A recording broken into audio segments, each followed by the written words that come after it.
परेशान हो रही थी क्योंकि उसने ज़ेनफिश को बहुत ज्यादा पावर दे दी है और उस दुनिया में सिर्फ 2 डिजिट में ही पावर को नापा जा सकता है, जिसके चक्कर में वो उसकी पावर को गलत नाप रहे हैं और उन सब के ऊपर से वो उसे एलिमेंट देना भी भूल गई है। और हमें पता लगता है कि उसने ज़ेनफिश को 1002 लेवल दी हैं, तो अब मेन कैरेक्टर को जंगल में फेंक दिया गया है और वह बेचारा सोच रहा होता है कि वो करे तो क्या करे, क्योंकि वो तो इस बॉडी में हिल भी नहीं पा रहा है। फिर इसे याद आता है कि असेसमेंट के दौरान बताया गया था कि उसके पास बैरियर मैजिक है, तो वो उसी का यूज करने लगता है और अपनी इमेजिनेशन से उसकी अलग अलग शेप बना रहा होता है। इसके बाद वो बैरियर अपने ऊपर लगा लेता है और उसकी मदद से हवा में उड़ने लगता है, पर तभी एक बहुत ही बड़ा जानवर उस पर हमला कर देता है, पर वो बैरियर की वजह से वहाँ से आराम से बच जाता है। पर अपने मेन कैरेक्टर को गुस्सा आ जाता है और वो बहुत सारे छोटे छोटे बैरियर बनाता है और वुल्फ पे हमला करने लगता है, पर इन चीजों से उसका कुछ भी नहीं बिगड़ता।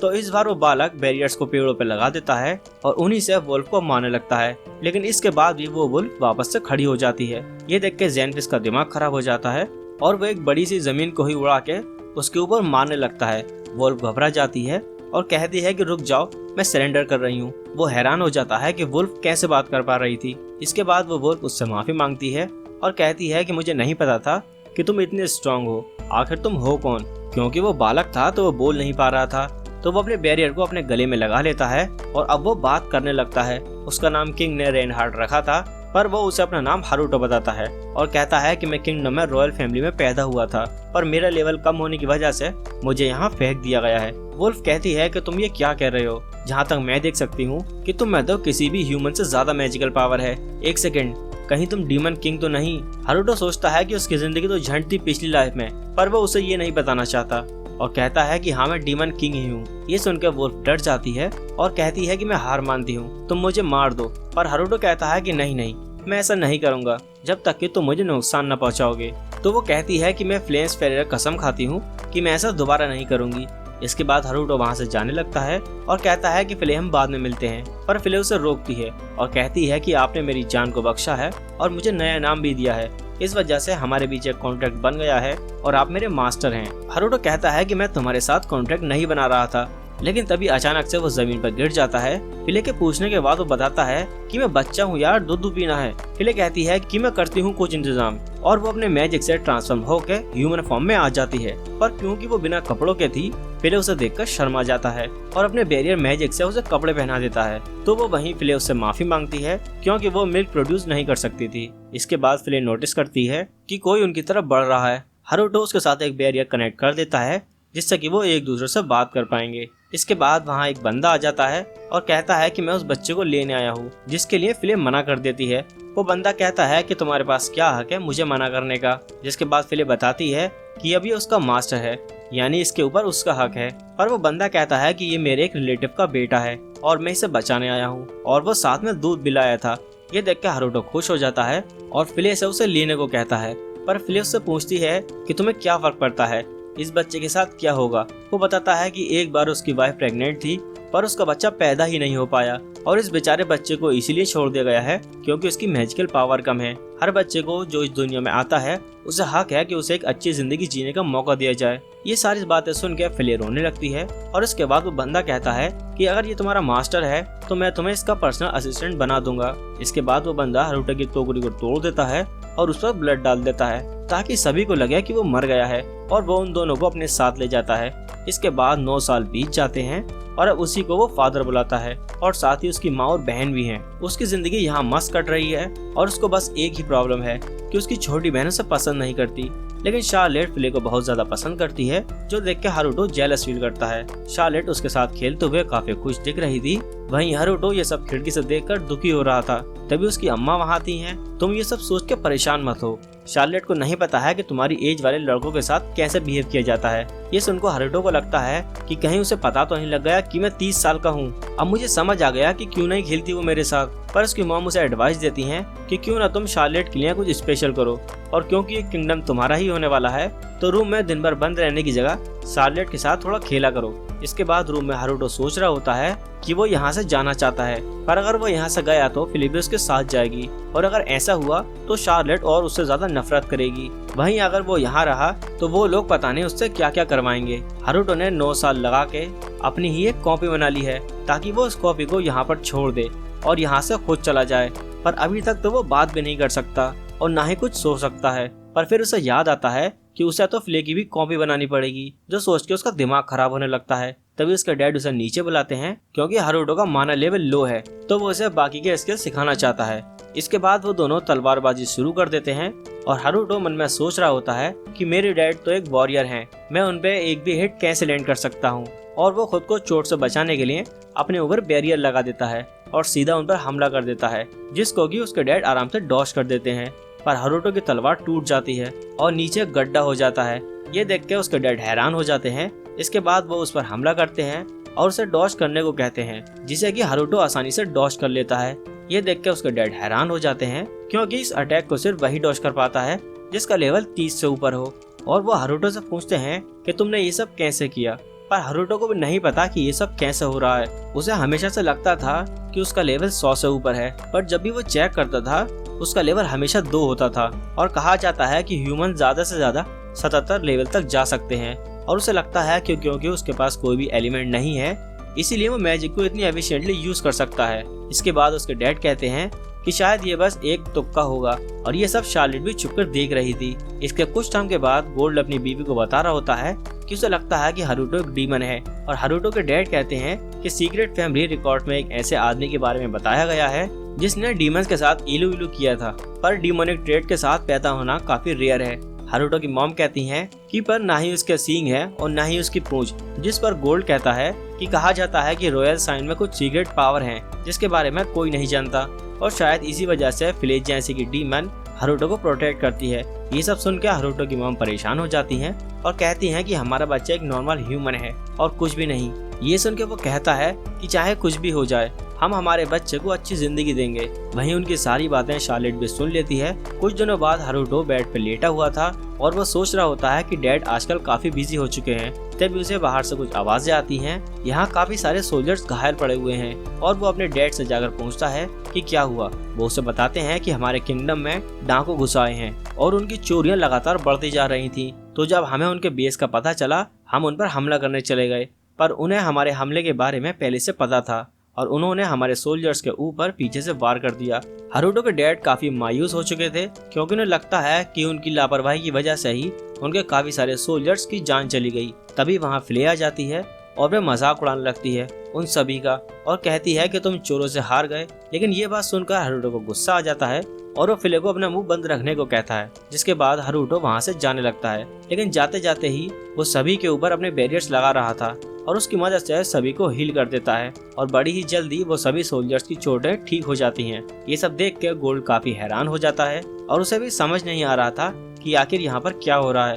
रात को भी फ्ले हारुतो के रूम के बाहर ही थी, तो वो दरवाजा खोलता है और उससे पूछता है कि क्या हुआ, पर फ्ले कोई जवाब नहीं देती। और फिर हारुतो को याद आता है कि उसने ही उसको अपना मुंह बंद रखने को कहा था और कहता है कि मुझे माफ करना, उस वक्त मैं गुस्से में आ गया था, अब तुम बोल सकती हो। जिसके बाद फ्ले भी उससे माफी मांगती है। इसके बाद हारुतो अपने मैजिक से उन चोरों की लोकेशन देखने लगता है और वो देखता है कि वो सभी बहुत ही मजे में थे। इसके बाद वो दोनों उन चोरों को खत्म करने के लिए वहाँ पर चले जाते हैं और ये सभी चीजें शार्लेट देख लेती है। वो सभी चोर सेलिब्रेट कर रहे थे, लेकिन उनका लीडर कहता है कि अभी इतनी जल्दी सेलिब्रेट मत करो, अभी तो हमने गोल्ड को खत्म करना है और जिसके बाद हम अपने होमलैंड वापस चले जाएंगे। वहीं हारुतो और फ्ले उनकी सारी बातें सुन लेते हैं। हारुतो अपने बैरियर का यूज करता है, जिसकी वजह से वो सभी बिल्कुल भी हिल नहीं पा रहे होते। वो एक चोर को दीवार पे पटक देता है और बाकी सभी से कहता है अगर तुमने मुझसे झूठ बोला तुम्हें उसकी कीमत चुकानी होगी। जिसके बाद हारुतो को पता लगता है कि वो सभी उनके पास वाले एम्पायर के सोल्जर हैं, जो कि चोर बन के इन किंगडम में आ गए हैं ताकि वो इस किंगडम को अंदर से तबाह कर पाएं। और वो बताता है कि उनका कोई साथी यहाँ है जिसने कि उनकी मदद की है बॉर्डर को क्रॉस करने में। ये सब सुन के हारुतो सोचता है कि इस किंगडम में जरूर कोई ऐसा है जिसका इन्फ्लुएंस काफी ज्यादा है और वो उसके डैड को मारना चाहता है। जिसके बाद हारुतो फ्ले से कहता है कि वो इन सारी जगह को जलाकर राख कर दे। जिसके बाद वो जगह को आग लगा देती है और वहाँ से बाहर आ जाते हैं और वो अपने डैड को एक एनोनिमस लेटर भेज देता है, यहाँ जो भी हुआ है वो समझाने के लिए। अगले दिन वो बंदा वही लेटर पढ़ रहा था। ये सुनकर गोल्ड कहता है कि हमारे बॉर्डर्स पर तो इतनी सुरक्षा है, आखिरकार हमारे सोल्जर्स ने ऐसा कैसे होने दिया। तभी शार्लेट पूछती है कि उन्हें किसने मारा होगा। गोल्ड कहता है कि और कौन होगा, उस जगह पे आग लगी हुई थी तो वो जरूर फ्ले ही होगी। ये सुन के फ्ले वहाँ से जाने लगती है और वो याद करती है कि उसने रात को फिले और हरुटो को वहाँ से जाते हुए देखा था और उससे पूछती है कि क्या 2 हरुटो हैं। फिले उससे कहती है कि तुम स्टूडियो से गिर गई थी क्या। शार्लेट बताती है कि उसने फिले और हरुटो को बाहर उड़ते हुए देखा था, पर ऐसा तो इम्पॉसिबल है क्योंकि हरुटो के पास तो माना ही नहीं है। और जब वह हरुटो के रूम में गई थी तो उसने हरुटो को सोता हुआ देखा था, लेकिन वो उसका डरावना ऑरा नहीं सेंस कर पा रही थी। फिले कहती है कि जो तुमने सेंस किया था वो लॉर्ड हरुटो का अपना माना था। जन्म से ही उनके पास बहुत सारी शक्तियां हैं जो कि ह्यूमन लिमिट से बहुत ज्यादा हैं, इतनी ज्यादा कि मेरा जैसा डीमन भी उनके सामने कुछ भी नहीं है। शार्लेट उससे पूछती है तो क्या तुम्हें पता है कि हरुटो असलियत में है क्या। फिले कहती है कि हाँ, पर मैं वो तुम्हें नहीं बता सकती।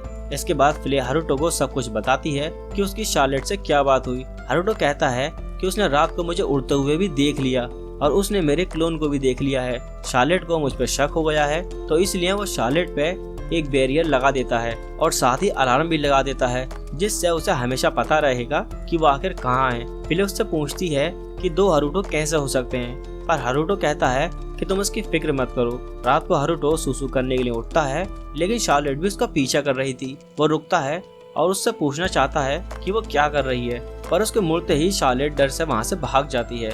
इसके बाद हम देखते हैं कि काफी दिन तक शार्लेट उस पर नजर रखे हुए थी।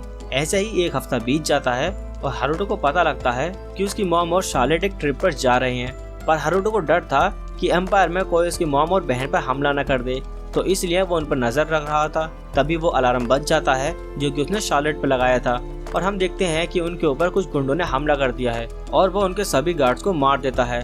और हरुटो की मॉम, जिसका नाम नटालिया है, वो सोचने लगती है कि आखिर इंपीरियल सोल्जर यहाँ पर क्या कर रहे हैं। वो उस पर अपने मैजिक से हमला करने लगता है। वो उनके अटैक को रोकने की कोशिश करती है, पर अपनी बेटी को बचाने के दौरान एक हमले में वो घायल हो जाती है। तभी शार्लेट के कान के पास एक बैरियर आ जाता है और वो उस बैरियर की आवाज़ सुन के मॉम को डायरेक्शन बताने लगती है।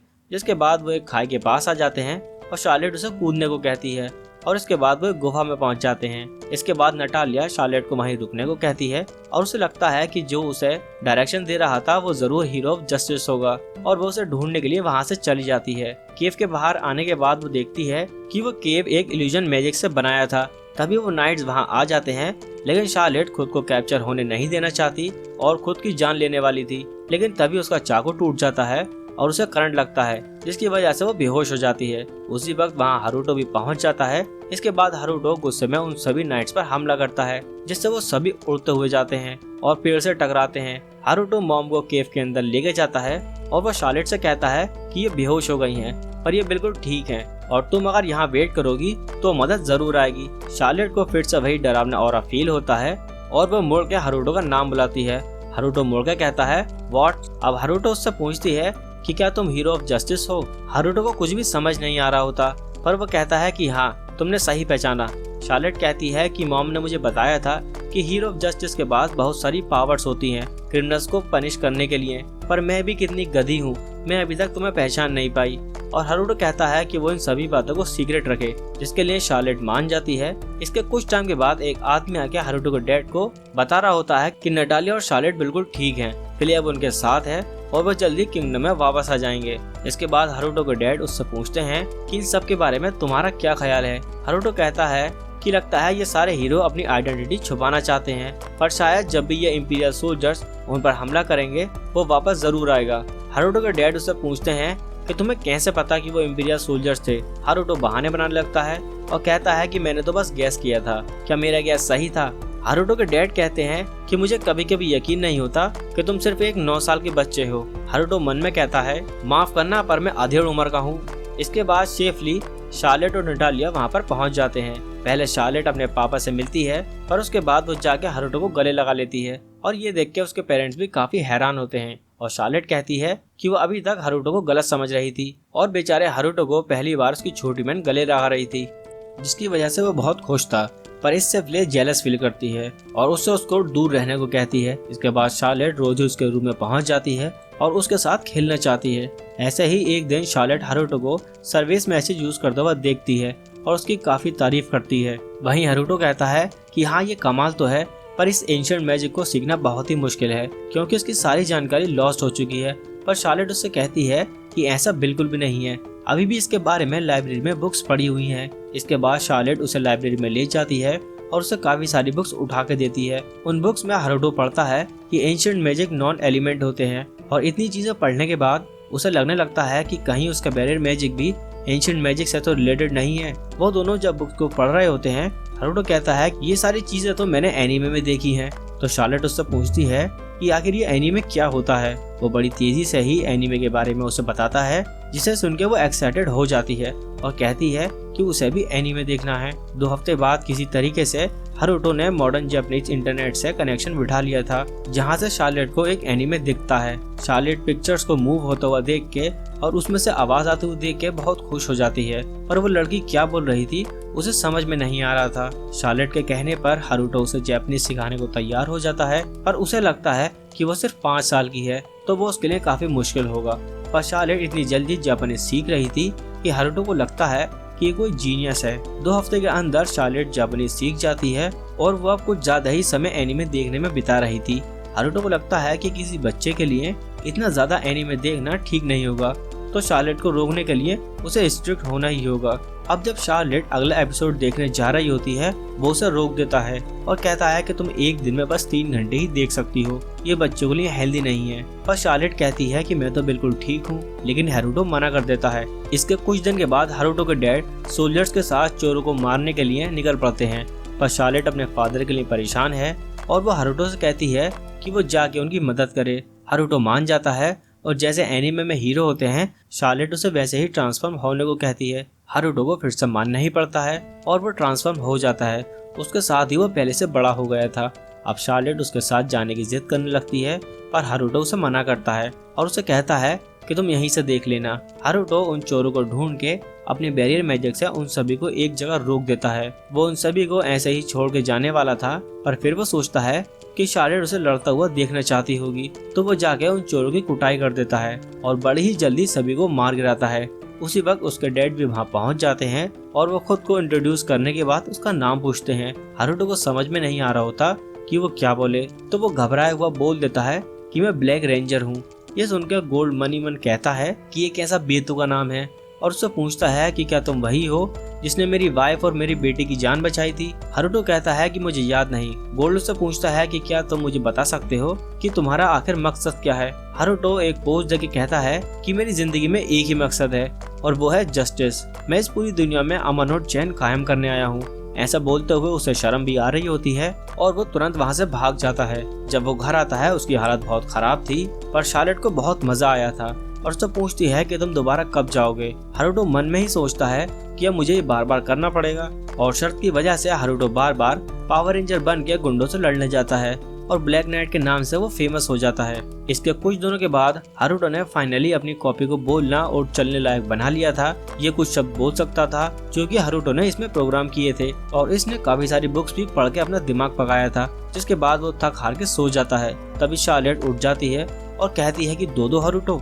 इसमें से मेरा वाला कौन सा है। हारुतो कहता है कि इसमें से तुम्हारा कोई भी नहीं है। तभी हारुतो की मॉम उसे बुलाने लगती है। हारुतो अपने क्लोन से पूछता है कि क्या तुम मेरे बदले चले जाओगे, पर वो मना कर देता है। वहाँ प्रिंस लॉइस और प्रिंसेस मरियाना आए थे, जिनका की स्वागत पूरी गोल्ड फैमिली कर रही है। वो प्रिंस काफी ज्यादा बदतमीज था, जिसे देख के हारुतो कहता है कि तो ये है मेरे भाई बहन। मरियाना लाओस को बदतमीजी करने से मना करती है, लेकिन लाओस बड़बड़ किए ही जा रहा था। तभी वो प्रिंस हारुतो को देखता है और उसे कहता है कि तुम वही हो ना जिसे कि ऑर्फनेज से उठा के लाए थे। उसे पता लगता है कि हारुतो का लेवल 2 है और वो उसे फाइट के लिए चैलेंज कर देता है। इसके बाद वो दोनों आमने सामने होते हैं और लाओस कह रहा होता है कि फिक्र मत करो, मैं तुम्हें ज्यादा चोट नहीं पहुंचाऊंगा। हारुतो उसका लेवल चेक करता है तो वो देखता है कि उसका लेवल 9 है और वो मैक्सिमम 40 तक जाएगा। वहीं उसके डैड का लेवल 32 है और प्रिंसेस मरियाना का लेवल 14 है। शार्लेट ने उसे बताया था कि उस दुनिया में जिसका लेवल सबसे ज्यादा था वो था 77।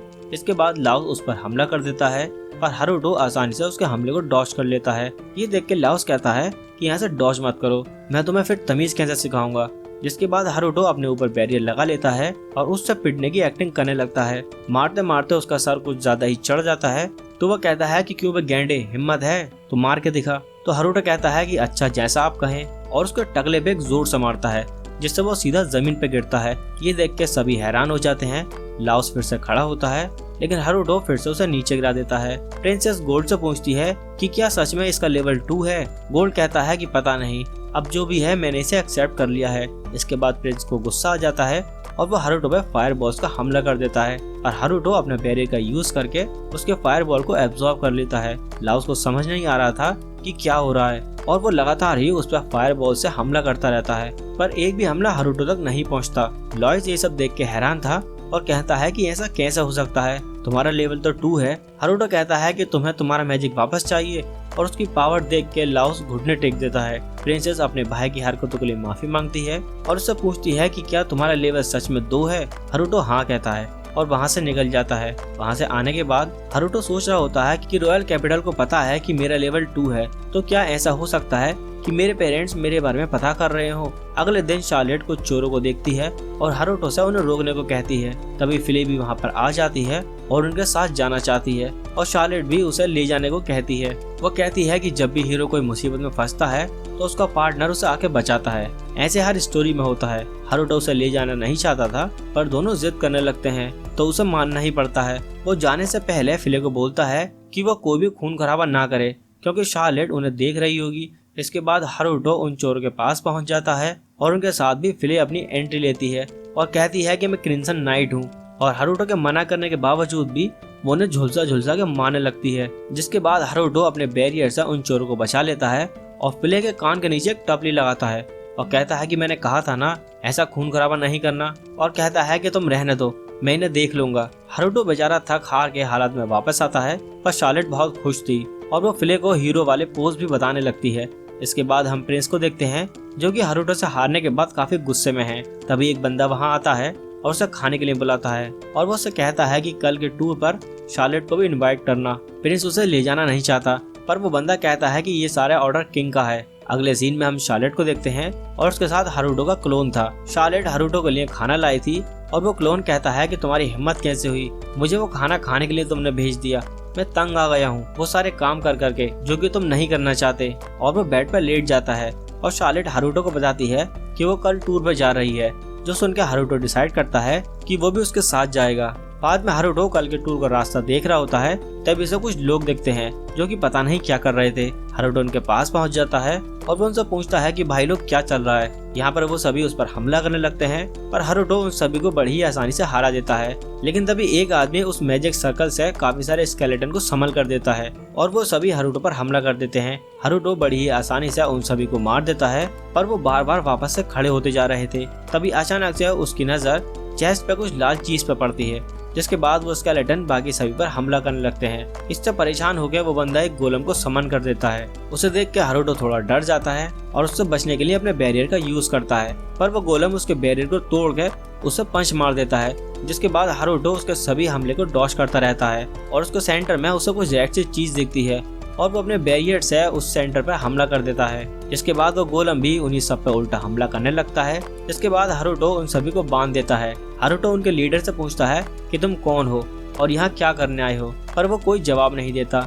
जिसके बाद वो उसके सारे साथियों को एक बड़े से गड्ढे में फेंकवा देता है और कहता है कि या तो तुम मेरे सवालों का जवाब दोगे या मैं तुम्हें यहाँ पर जिंदा ही गाड़ दूंगा। जिसके बाद वो बताता है कि वो क्वीन के सीनियर यूनिट में से एक हैं और उसे ऑर्डर दिया गया था कि वो कल के टूर के दौरान हमला करे। वो उससे पूछता है कि तुम आखिर हमला क्यों करना चाहते थे, तो वो बंदा बताता है कि हमारा गोल शार्लेट को मारना है। ये सुनकर हारुतो शॉक हो जाता है और उससे पूछता है कि क्या आखिर वो शार्लेट को क्यों मारना चाहते हैं। वो बंदा बताता है कि जो शार्लेट का मैजिक पावर है वो एक दिन क्वीन से भी ज्यादा हो जाएगा, जिसकी वजह से किंगडम 2 हिस्सों में बढ़ सकता है। पहले हमने इंपीरियल सोल्जर्स का यूज किया था शार्लेट को मारने के लिए, पर क्योंकि वो फेल हो गए तो हमें भेजा गया। हारुतो समझ जाता है कि ये सब कुछ उसी क्वीन ने किया है जिसने कि उसे बचपन में अकेले जंगल में छुड़वा दिया था। ये सब सोच के हारुतो को गुस्सा आ रहा होता है, जिसकी वजह से वो गोलम भी आउट ऑफ कंट्रोल हो जाता है और वो उस बंदे को पकड़ के इधर उधर घुमा रहा होता है। हारुतो सोचता है कि मैं जिनसे भी प्यार करता हूँ मैं किसी को भी उसको खुद से अलग नहीं करने दूंगा, चाहे वो मेरी अपनी बायोलॉजिकल माँ ही क्यों ना हो। अगले दिन वो सभी टूर पर निकल चुके हैं। वहीं शार्लेट लाओस से कह रही होती है कि आप दुखी मत हो कि आप हारुतो से हार गए, आपकी तो किस्मत अच्छी है कि आपको हारुतो से लड़ने का मौका मिला, वैसे भी आप हारुतो को कभी हरा नहीं सकते।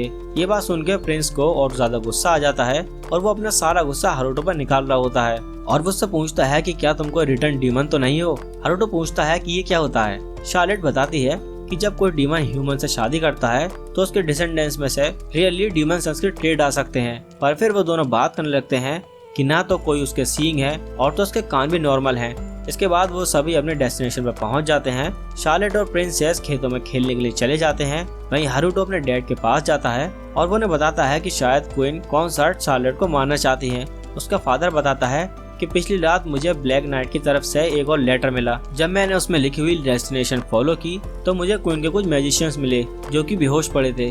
मुझे पता था कि वो मुझे दुश्मन समझती है, पर मैंने कभी नहीं सोचा था कि वो शार्लेट की जान के पीछे पड़ेगी, पर हम उसके खिलाफ कुछ भी नहीं कर सकते। हारुतो कहता है कि काश वो एक दिन गायब हो जाए, और उसके डैड कहते हैं कि अगर ऐसा हुआ तो रॉयल कैपिटल में तबाही मच जाएगी, क्योंकि किंग जिल्स ने अपनी अथॉरिटी पहले ही खो दी, जिसकी वजह से काफी सारे नोबल्स ने उसकी पोजीशन छीनने की कोशिश की, पर क्वीन के होते हुए वो ऐसा नहीं कर पाए। इसका मतलब अगर क्वीन की मौत हो जाती है तो किंगडम में सिविल वॉर शुरू हो जाएगी। इसके आगे उसके डैड बताते हैं कि तुम्हारे पैदा होने से 2 साल पहले किंग के द्वारा एक आर्मी बनाई गई थी डीमन किंग को खत्म करने के लिए। उसके साथ गिजुलेट भी थी, जिसने कि अकेले ही डीमन किंग को मार डाला, जिसकी वजह से उसे सभी लोग हीरो कहने लगे और सभी लोग उसे फ्लैश प्रिंसेस के नाम से जानने लगे। जिसके बाद उसने किंग से शादी कर ली और अब वो किंगडम को किसी भी तरीके से अपने कब्जे में करना चाहती है। पर हाँ, अगर कोई कॉन्सर्ट से पावरफुल आ गया तो फिर अलग बात है। तो हारुतो से पूछता है तो आप क्यों नहीं किंग बन जाते, जिस पर वो कहते हैं कि मुझे पॉलिटिक्स के बारे में ज्यादा कुछ नहीं पता, तो मैं किंग नहीं बन सकता। पर हाँ, एक इंसान जरूर है जो कि अभी बहुत छोटी है और बड़ी होने के बाद वो जरूर इस किंगडम को लीड कर सकती है। हारुतो कहता है कि आप शार्लेट की बात कर रहे हैं ना। उसके डैड कहते हैं कि अभी उसे नहीं पता, पर वो एक दिन क्वीन से ज्यादा पावरफुल होगी। और वो हारुतो से कहता है कि तुम जानते हो ना कि मैं तुमसे क्या चाहता हूँ। हारुतो कहता है कि हाँ, जब तक शार्लेट बड़ी नहीं हो जाती मैं उसे प्रोटेक्ट करूंगा। फिर उसके पास आके कहती है कि मैं उस औरत को मार दूंगी और आपकी पिछली जिंदगी का बदला लूंगी। पर हारुतो कहता है कि नहीं, मैं उसे मारूंगा। वो औरत फिर से जरूर कुछ प्लान करेगी और मुझे शार्लेट को प्रोटेक्ट करना होगा। लगता है माँ बेटे का फिर से मिलने का समय आ चुका है। इसके बाद हम क्वीन को देखते हैं, जिसे यहाँ सभी लोग बता रहे होते हैं कि एक ब्लैक नाइट नाम का एक बंदा है और वो वही है जो कि बॉर्डर पे हम सभी को मार रहा है। हमें लगता है कि उसी ने समुद्र यूनिट को खत्म किया होगा। ये सुनकर क्वीन को गुस्सा आ जाता है और वो कहती है कि तुमसे एक छोटा सा बच्चा नहीं मारा जा रहा, और कहने लगती है कि मैं इस तलवार से उस ब्लैक नाइट को मार दूंगी जिससे कि मैंने डीमन किंग को मारा था। तभी वहाँ ब्लैक नाइट पहुँच जाता है और वो अपने बैरियर मैजिक का यूज करके सभी को बेहोश कर देता है। और वहाँ पहुँच के वो कहता है कि स्वागत नहीं करोगे हमारा। क्वीन इसे देख के कहती है कि यहाँ इतने सारे बैरियर थे, तुम अंदर कैसे आ गए। ब्लैक नाइट कहता है कि अच्छा, वो सारी चीजें उन्हें तो मैंने तोड़ दिया। इसके बाद क्वीन अपने मैजिक से हारुतो को पानी में डुबाने की कोशिश करने लगती है, लेकिन हारुतो आराम से पैरों के नीचे बैरियर बना लेता है और बाहर आ जाता है। इसके बाद क्वीन फिर से उस पर हमला कर देती है, लेकिन हारुतो अपने बैरियर का यूज करके आराम से बच जाता है। इसके बाद क्वीन फिर से फायर का यूज करती है, जो कि हारुतो को लग जाता है और हारुतो नीचे गिर जाता है। क्वीन को लगता है कि उसने हारुतो को हरा दिया, पर हारुतो खड़ा होता है और कहता है कि ओह, तुम स्वॉर्ड के अलावा इतने सारे एलिमेंट्स का यूज कर सकती हो, मुझे तो सच में जलन हो रही है। तभी हारुतो अचानक से उस पर हमला कर देता है, लेकिन क्वीन उसके अटैक को ब्लॉक कर लेती है और वो उसका ऑरा बिल्कुल भी सेंस नहीं कर पा रही थी। इसके बाद हारुतो लगातार ही क्वीन पर अटैक करता रहता है। उसके अटैक को ब्लॉक करते करते क्वीन का माना खत्म हो रहा होता है, तो वो अपनी स्वॉर्ड बाहर निकाल के उस पर हमला कर देती है, जिसके बाद हारुतो भी उससे तलवार से लड़ने लगता है। क्वीन हारुतो पर भारी पड़ रही थी और वो कहती है कि मैं इस दुनिया में सबसे ज्यादा स्ट्रॉन्ग हूँ, कोई भी मुझे हरा नहीं सकता। लेकिन तभी हारुतो उसकी तलवार को पीछे गिरा देता है और उसके गले में कॉलर लगा देता है। क्वीन कॉलर को निकालने की कोशिश करने लगती है, पर हारुतो कहता है कि अगर तुमने इसे निकालने की कोशिश की तो अपना सर खो बैठोगी, और तुमसे मेरी एक डिमांड है कि तुम गोल्ड फैमिली और उनके एरिया के ऊपर भी कुछ नहीं करोगी। ये कॉलर तुम्हारी गर्दन पर लटका रहेगा जब तक मैं तुम्हें माफ करने के लायक न समझूं। इसके बाद सीधा हम 5 साल के बाद का टाइम देखते हैं और दोनों ही प्रिंस और प्रिंसेस काफी बड़े हो चुके हैं। वहीं शार्लेट ने इन 5 सालों में कुछ भी नहीं किया है और वो अभी अभी स्नो में खेलने आई है। यहाँ हारुतो फिले से पूछता है कि क्या तुम्हें ठंड नहीं लग रही। फिले कहती है कि ये पहली आउटफिट थी जो आपको पसंद आई थी, तो मैं इसके अलावा कुछ और कैसे पहन लूं। तो फिले अपने बैरियर मैजिक से उसके लिए नए कपड़े बना देता है और उससे कहता है कि इसके बाद अगर तुम्हें कोई प्रॉब्लम हो तो मुझे बताना। फिले कहती है कि हाँ, मेरे पास 10 और प्रॉब्लम है, पर हारुतो उस वक्त मना कर देता है। इसके बाद शार्लेट हारुतो को एक अटैक के बारे में बताती है जो कि उसने सीखा था, लेकिन वो उसे यूज नहीं कर सकती थी, तो हारुतो को वो यूज करने के लिए कहती है। हारुतो उसे मना नहीं कर पाता और वो अटैक करके उसे दिखाता है, जो कि देख के शार्लेट बहुत खुश हो जाती है। उसी वक्त उनके वहाँ पर पेरेंट्स आ जाते हैं और वहाँ वो बड़ा सा छेद देख के हैरान हो जाते हैं। शार्लेट कहती है कि इससे तो उन्हें तुम्हारे सीक्रेट आइडेंटिटी के बारे में पता लग जाएगा। तो हारुतो अपने मैजिक का यूज करके वहाँ ब्लैक नाइट बना देता है और कहता है कि इसकी करामात है, ये यहाँ से गुजर रहा था और शार्लेट के कहने पर इसने एक अटैक करके दिखा दिया। इसके बाद हारुतो अपने डैड से बात कर रहा होता है। वो दोनों बात कर रहे होते हैं कि काफी सालों से प्रिंसेस ने उनके खिलाफ कुछ भी नहीं किया, यहाँ तक कि उसने पब्लिक के लिए आना भी बंद कर दिया है। सुनने में आया है कि वो एक कॉलर पहनने लगी है। शुरू में सबको लगा कि वो एक फैशन के तौर पर है, पर धीरे धीरे अब सभी को लगने लगा है कि उसने एक गलती से पहन लिया और अब उसे उतार नहीं पा रही। इन सब के बाद हारुतो सोचता है कि अब मैं शांति से अपनी जिंदगी जी पाऊंगा और अपने रूम की तरफ जाने लगता है। लेकिन तभी उसके डैड कहते हैं कि इस स्प्रिंग से तुम रॉयल कैपिटल में स्कूल ज्वाइन करोगे। लेकिन ये सुनकर हारुतो बिल्कुल खुश नहीं होता, क्योंकि पिछली जिंदगी में उसे स्कूल से भी ज्यादा खतरनाक नफरत थी और स्कूल जाने के बारे में सोच के ही उसे सदमा लग जाता है और वो सोचने लगता है कि मैं अपने रूम में ही छुप जाऊंगा और कभी भी बाहर नहीं आऊंगा।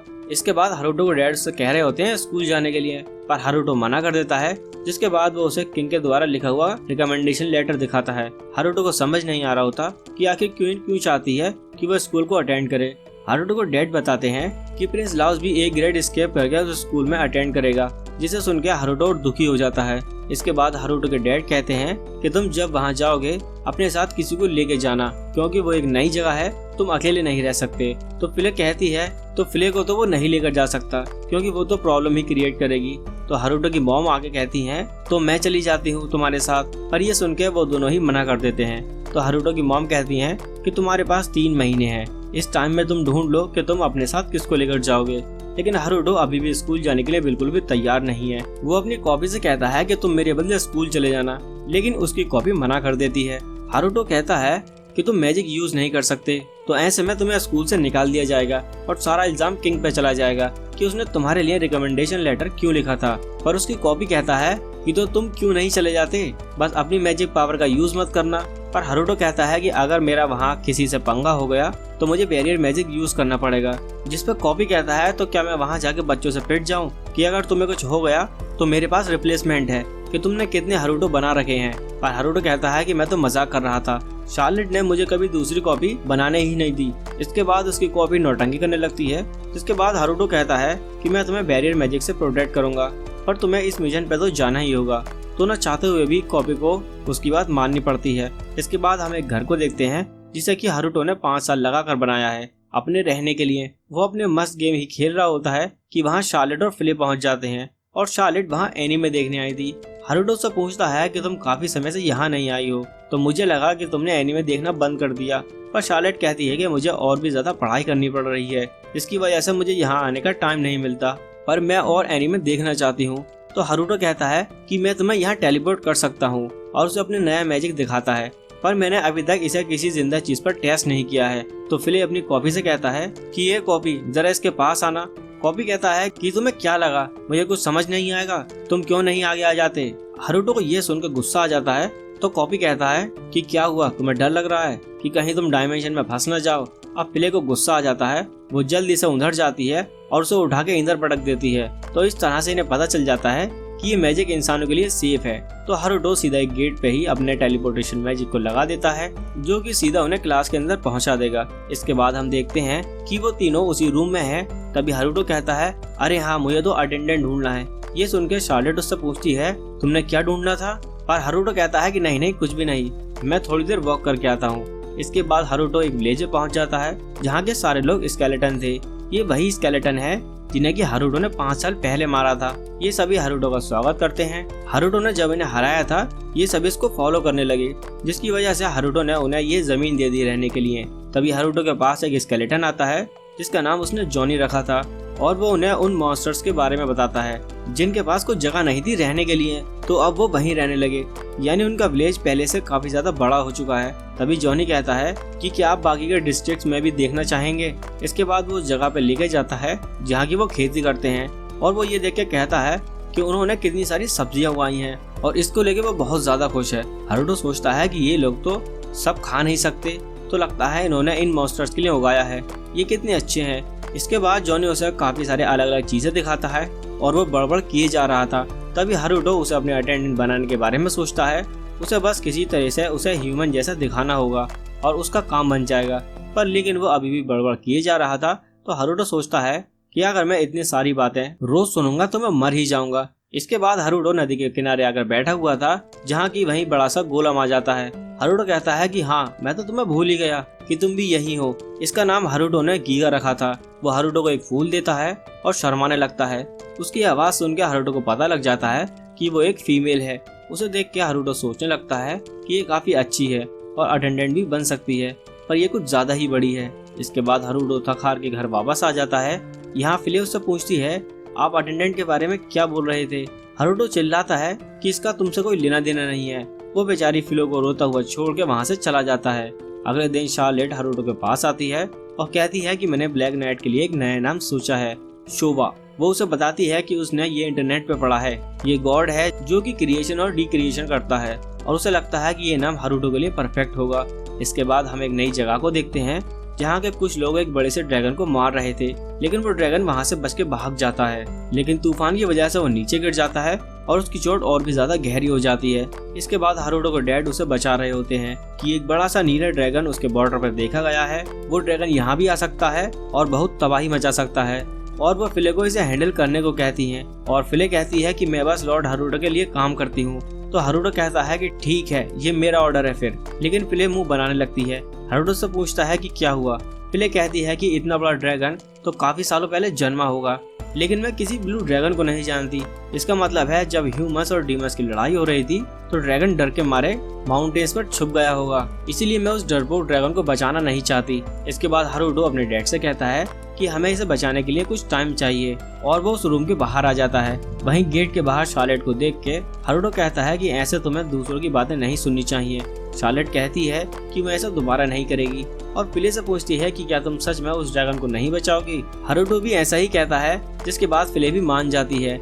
नेक्स्ट सीन में ये दोनों ड्रैगन के पास जाते हैं और देखते हैं कि ड्रैगन की हालत काफी बुरी हो चुकी है। लेकिन तभी कुछ एडवेंचरर्स उसे मारने के लिए आगे बढ़ने लगते हैं, लेकिन तभी वो दोनों वहां पर पहुंच के उन्हें रोक देते हैं और हारुतो उस ड्रैगन को हील करने लगता है। जिसके बाद वो दोनों मिलकर सभी एडवेंचरर्स को कूट देते हैं। वो ड्रैगन ठीक होकर खड़ा हो जाता है। हारुतो अपना इंट्रोडक्शन दे रहा होता है कि वो ड्रैगन उसे जमा देता है। ये देख के फिले ड्रैगन पे चिल्लाने लगती है।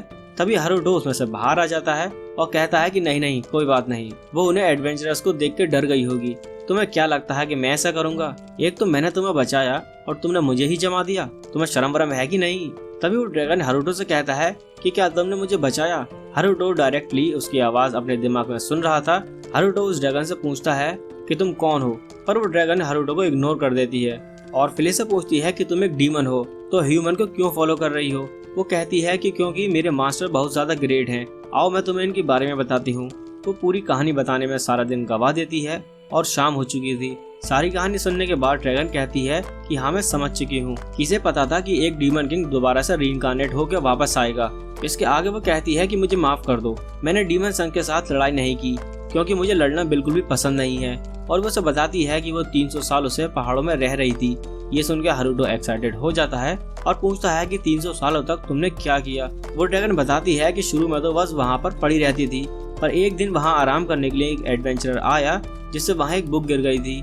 वो बुक मैंने कई बार पढ़ी और मुझे और भी बुक पढ़ ली थी। तो फिर मैं शहर की तरफ चली गई और ह्यूमन में बदल के बहुत सारी बुक्स लेके आती थी और काफी सारी नॉलेज इकट्ठा की। लेकिन एक दिन एडवेंचरर्स को उसकी लोकेशन का पता चल गया और उसके बाद ये सारी घटना घट गई। ये कहानी सुन के फिले रोने लगती है और कहती है कि मैं पैडम नियम में तुम्हें आने की इजाजत देती हूँ। हारुतो से पूछता है कि ये पैडम नियम क्या है। फिले कहती है कि जो आपका विलेज है उसका नाम शार्लेट ने पैडम नियम रखा है। हारुतो कहता है कि हम तुम्हें यहाँ रहने के लिए घर देंगे, तो क्या तुम हमारे साथ चलोगी? वो ड्रैगन कहती है कि मैं एक ब्लीच ड्रैगन हूँ और मैं अभी से आपको अपने मास्टर के रूप में एक्सेप्ट करती हूँ। अब से मेरी जिंदगी आपकी है। और उसे बदलता हुआ देख के हारुतो समझ जाता है कि वह ह्यूमन में ट्रांसफॉर्म होने जा रही है, तो वह जल्दी से उसे कपड़े पहना देता है। जिसके बाद हारुतो खुद को इंट्रोड्यूस कराता है, पर वो कहती है कि मेरा नाम नहीं है। तो हारुतो उसका नाम लीजा रख देता है, जो कि उसको बहुत पसंद भी आता है। तभी फिले कहती है कि लीजा, मैं लॉर्ड हारुतो की जिंदगी में पहले आई थी, तो तुम इसका मतलब समझ रही हो ना? लीजा कहती है कि हाँ। तभी हारुतो उन्हें अपने पीछे आने को कहता है। लीजा अपने ह्यूमन फॉर्म में भी उड़ सकती थी, तो वह उड़ के उसके पीछे जाने लगती है। वहीं नीचे फिले गुस्से में थी और वह बेचारी दौड़ के उसके पीछे जा रही थी। अगले दिन हारुतो लीजा को अपनी फैमिली से मिलवाता है और कहता है कि ये लीजा है, एक ब्लेजर ड्रैगन, और ये एक मेड की तरह काम करना चाहती है। शार्लेट और नटालिया उसे देख के काफी खुश होते हैं। वहीं गोल्ड कहता है कि मुझे यकीन नहीं होता कि ये एक ब्लीच ड्रैगन है। इस बात को चलो भूल जाते हैं कि तुम इसे यहाँ कैसे लेके आए हो। मुझे इससे कोई प्रॉब्लम नहीं है जब तक ये क्लास के रूल्स को फॉलो करेगी। इसके बाद फिले लीजा को काम सिखा रही होती है। सबसे पहले वो उसे झाड़ू मारना सिखाती है, लेकिन उसी से झाड़ू टूट जाती है और वो लीजा से कहती है कि देखा तुमने, ऐसी चीजें हो सकती हैं तो तुम्हें संभाल के काम करना होगा। इसके बाद लीजा झाड़ू मारना शुरू करती है तो वो बहुत अच्छे से झाड़ू लगा रही थी, जो देख के फिले कहती है कि तुमने तो अच्छी झाड़ू लगा दी। इसके बाद फिले उसे बर्तन साफ करना सिखा रही थी। लीजा भी ये काम बहुत अच्छे से कर रही थी, लेकिन फिले के सारे बर्तन टूट रहे थे। इसके बाद वो उसे खाना बनाना सिखा रही होती है, लेकिन वो खाना भी जला देती है। और जब लीजा खाना बनाती है तो वो खुद बहुत अच्छे से बनाती है और सभी को उसकी तारीफ करता देख के फिले जेलस फील करने लगती है। इसके बाद वो सभी लीजा का बनाया हुआ खाना खाते हैं और उसकी तारीफ करते हैं। लीजा शार्लेट का मुंह पहुंचती है, वहीं फिले दुखी होकर कोने में बैठी हुई है। नटालिया लीजा से पूछती है कि तुम तो सही से सारे काम कितने अच्छे से करती हो, क्या तुम्हें और भी चीजें आती हैं? जिस पे लीजा कहती है कि मुझे बुक्स पढ़ना पसंद है, तो मेरे पास मैजिक की बहुत सारी नॉलेज है। तो नटालिया उससे कहती है तो क्यों ना तुम शार्लेट की पर्सनल मेड बन जाओ। तो इसके बाद लीजा शार्लेट की पर्सनल मेड बन जाती है। वो सुबह सुबह उसे उठाती है और उसे उठाने के बाद उसके कपड़े चेंज करवा के बाहर लाती है और उसे अलग अलग मैजिक सिखाने लगती है और साथ ही वो उसकी पढ़ाई में भी मदद कर रही थी। इसके बाद हारुतो कहीं जा रहा होता है, तभी शार्लेट उसे रोकती है और कहती है देखो मैंने कितना बड़ा फायर बनाया है। ये देख कर हारुतो भी इम्प्रेस हो जाता है और वो लीजा से पूछता है कि ये तुम पानी का क्या कर रही हो। वो बताती है कि मैं कुछ नहीं, मैं बस कपड़े धो रही हूँ। ये सुनकर हारुतो हैरान हो जाता है कि लीजा उसे मैजिक सिखाते सिखाते भी काम कर सकती है। तभी शार्लेट कहती है कि अगर तुम्हें कोई काम नहीं करना चाहिए तो मुझे बता देना, मैं तुम्हारी दोस्त भी बन सकती हूँ। ये सुनकर लीजा हारुतो की तरफ देखती है। हारुतो कहता है कि अगर तुम उसका दोस्त बनना चाहती हो तो बिल्कुल बनो, जिस पर लीजा भी कहती है कि हाँ मैं भी तुम्हारी दोस्त बनना चाहती हूँ। जिसके बाद शार्लेट उसे गले लगा लेती है। इतना प्यारा सा मोमेंट देख कर हारुतो रोने लगता है। हारुतो सोचने लगता है कि लीजा कितनी समझदार है, वो कितनी जल्दी ही सारी चीजों को सीख लेती है, ये तो परफेक्ट अटेंडेंट बनेगी। वो उसे अटेंडेंट बनाने के लिए पूछने ही वाला था कि उसे याद आता है कि अभी अभी तो दोस्त बने हैं, मैं इसके साथ ऐसा नहीं कर सकता। लेकिन फिर वो सोचता है कि लीजा एक बार अटेंडेंट बन के कैपिटल में चली गई तो वो टेलीपोर्टेशन डोर का यूज करके उसे वापस भेज देगा और इसके बाद वो अपने एक्सपेल होने के मिशन पर फोकस कर सकता है। इसके बाद हम शार्लेट को देखते हैं जो कि एनीमे देख के हारुतो के रूम से जा रही थी। तभी हारुतो कहता है कि मैं तुम्हें एक चीज बताना भूल गया, अगले हफ्ते मैं रॉयल कैपिटल में स्कूल जा रहा हूँ। मेरे सारे आज के प्लान तुम कैंसिल कर दो और सभी नाइट्स को इकट्ठा करो। और शार्लेट कहती है कि ये राउंड टेबल की एक इमरजेंसी मीटिंग है। इसके बाद हम देखते हैं कि सभी लोग इकट्ठा हो रखे हैं और शार्लेट उस मीटिंग को शुरू कर देती है। आज का टॉपिक है अगले हफ्ते हारुतो रॉयल कैपिटल के स्कूल जाने वाला है। तभी फिले कहती है कि हारुतो ने मुझे ये पहले क्यों नहीं बताया, आखिरकार वो ह्यूमंस के स्कूल में उसके साथ क्या सीख लेंगे, वो तो डीमन किंग है। तभी जॉनी उसे रोकता है, हम लोगों ने प्रॉमिस किया था कि हम ये बात किसी को नहीं बताएंगे। लेकिन ये बात शार्लेट हल्के से सुन लेती है और कहती है ये तुमने क्या कहा, क्या ये कोई इन्फॉर्मेशन है हारुतो के बारे में जो मुझे नहीं पता चली। फिले कहती है कि हाँ ये हमारे डीमंस के बीच का एक सीक्रेट है। और ये सुनकर शार्लेट थोड़ी दुखी हो जाती है और जॉनी उसे दिलासा देने लगता है, हारुतो आपसे बहुत प्यार करते हैं, वो आपको एक दिन जरूर बता देंगे। इसके बाद शार्लेट कहती है चलो फिर मीटिंग को कंटिन्यू करते हैं। तो सबसे पहला क्वेश्चन ये है कि आखिर हारुतो स्कूल जाना क्यों चाहता है। वो बताती है कि एक दिन वो स्कूल से रिलेटेड एनीमे देख रही थी तो उसने हारुतो से पूछा था कि स्कूल कैसा होता है। हारुतो ने उसे बताया था कि स्कूल बहुत ही खतरनाक और डरावनी जगह होती है और वो आगे कहती है कि एनीमे के हिसाब से स्कूल में एक हिडन काउंसिल होगा और वो अच्छे स्टूडेंट को पूरे रास्ते में लेकर जाएंगे और वो उन्हें मैजिकल बैटल्स में भेजेंगे और उनके पीछे एक खुफिया ग्रुप होगा जिसका मिशन किंगडम को तबाह करना होगा और इसीलिए शायद हारुतो स्कूल में जाकर उन्हें खत्म करना चाहता है। ये सारी बातें सुन के फिले और जॉनी हैरान हो जाते हैं। शार्लेट आगे बताती है कि हारुतो जरूर कैपिटल में एनीवेयर डोर इंस्टॉल करेगा और मैं, फिले और लीजा कैपिटल जाएंगे इन्फॉर्मेशन इकट्ठा करने के लिए। और वो गीगा और जॉनी को तैयारी करने को कहती है ताकि वो पैमान को और भी ज्यादा आगे बढ़ा पाएं। लेकिन लीजा ये सारी बातें हारुतो को बता देती है। हारुतो उसे थैंक्स बोलता है। लीजा ब्लश करने लगती है और उससे पूछती है कि क्या आप सीक्रेट ऑर्गेनाइजेशन से लड़ने वाले हैं। हारुतो मन में सोचता है कि मुझे कुछ तो बोलना ही पड़ेगा, नहीं तो इसकी फीलिंग हर्ट हो जाएंगी। हारुतो कहता है कि मैं इस मिशन को सीक्रेटली कंप्लीट करना चाहता हूँ और मैं चाहता हूँ कि तुम कैपिटल में मेरी असिस्टेंट बन के चलो। लीजा मान जाती है। अगले सीन में हम शार्लेट को देखते हैं जो कि फिले से कह रही होती है कि तुम्हारे कपड़े बाकी के जैसे क्यों नहीं है। तो फिले उसे बताती है कि ये उस टाइम की बात है जब हारुतो ने उसे मेड बनने का ऑर्डर दिया था, जहाँ मेड्स उसके लिए यूनिफॉर्म लेके आई थी, लेकिन सारी यूनिफॉर्म्स उसके लिए छोटी पड़ जाती हैं और इसीलिए उसे अपना कॉस्ट्यूम सिलवाना पड़ गया। तभी शार्लेट लीजा को उड़ते हुए देखती है। वो फिले से पूछती है कि क्या तुम उड़ नहीं सकती। पर फिले कहती है कि ऐसा नहीं है, बस मुझे अभी उड़ने की आदत नहीं है। तभी शार्लेट उससे कहती है कि क्या तुम मुझे उड़ना सिखा सकती हो, मुझे अभी उड़ना है। फिले कहती है कि ठीक है और उसे उड़कर दिखाने लगती है, पर वो उड़ने की जगह बस ऊपर नीचे उछल रही थी। लेकिन शार्लेट इसे देख के भी खुश हो जाती है और कहती है कि ये कितना अमेजिंग है। वहीं इन सब चीजों को हारुतो भी देख रहा होता है और कहता है इसे उड़ना थोड़ा कहते हैं। तभी नटालिया वहाँ आ जाती है, शार्लेट से कहती है कि तुम अभी फ्लाइट मैजिक यूज नहीं कर सकती क्योंकि तुम अभी छोटी हो। ये सुनकर शार्लेट का मुंह रोने वाला हो जाता है, पर फिले से ये सब देखा नहीं जा रहा था, तो वह हारुतो की मदद मांगने जाती है। हारुतो उसकी मदद करने को तैयार हो जाता है और उसे कहता है कि ये लो, इसे अपने साथ ले जाओ। हम देखते हैं कि हारुतो ने उसे एक प्लेन दिया था जिसमें बैठ के शार्लेट उड़ रही है और एंजॉय कर रही है। इसके बाद उन सभी के काफी सारे दिन ऐसे ही बीत जाते हैं और जहाँ पहले फिले को गर्म पानी में नहाना पसंद नहीं था, जब वो ये सुनती है कि ये उसके लिए हारुतो ने बनाया था, तो वो धीरे धीरे गर्म पानी में नहाना भी शुरू कर देती है। वहीं हारुतो ने एक डिवाइस बनाया था उन सभी का माना लेवल चेक करने के लिए। उस डिवाइस का यूज करने के बाद उन्हें पता लगता है कि फिले का माना लेवल 77 में से 40 है, लीजे का 71 में से 36 है। हारुतो कहता है कि डीमस का माना लेवल तो कितना हाई होता है, लेकिन तभी वो शार्लेट का माना चेक करता है, जो कि देख के वो हैरान हो जाता है कि उसका लेवल 61 में से 17 है, क्योंकि क्वीन कॉन्सर्ट का लेवल तो मैक्सिमम 44 था। हारुतो शार्लेट से कहता है अगर तुम लगन से ट्रेनिंग करोगी तो तुम जल्द ही अपने मैजिक लेवल तक पहुंच जाओगी। और शार्लेट कहती है कि ऐसा नहीं हो सकता, क्योंकि जब वो छोटी थी, इससे पहले कि वो बोल या चल पाती, उसने फायरबॉल बनाना शुरू कर दिया था, तो उसकी मॉम ने उसके ऊपर एक सीलिंग मैजिक कास्ट कर दिया। ये सुनकर हारुतो हैरान हो जाता है और कहता है कि ये तो बचपन से ही जीनियस है। तभी शार्लेट उससे पूछती है कि तुम्हारा लेवल क्या है। फिले कहती है कि मास्टर का लेवल तो जरूर 100 से ऊपर होगा, पर हारुतो उन्हें अपना लेवल बताने से मना कर देता है। इसके बाद हारुतो कैपिटल के लिए निकल रहा होता है। उसके डैड उससे पूछते हैं कि तुमने लीजा की पूंछ और सींग छुपा दी हैं, वो अनकंफर्टेबल लग रही है। हारुतो कहता है कि इसको कुछ टाइम के बाद आदत हो जाएगी।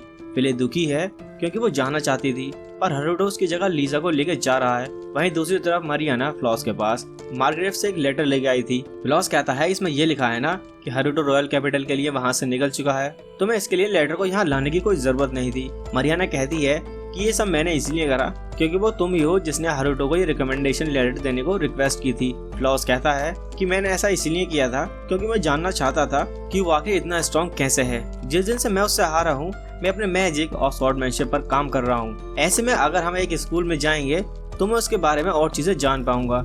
ये सुन के मारियाना कहती है कि जब से तुम उससे हारे हो तुम बदल गए हो, लेकिन अभी भी तुम घमंडी हो। ये सुन के फ्लॉस कहता है कि अच्छा, और मैंने सुना है कि तुम फादर के सामने खड़ी हो गई थी और कह रही थी कि तुम वहाँ से जब तक नहीं हिलोगी जब तक कि तुम्हें रिकमेंडेशन लेटर मिल नहीं जाता। ये सुनकर मारियाना शर्मा जाती है और कहती है कि ऐसा कुछ भी नहीं है, मेरे मन में हारुतो के लिए कोई फीलिंग्स नहीं है।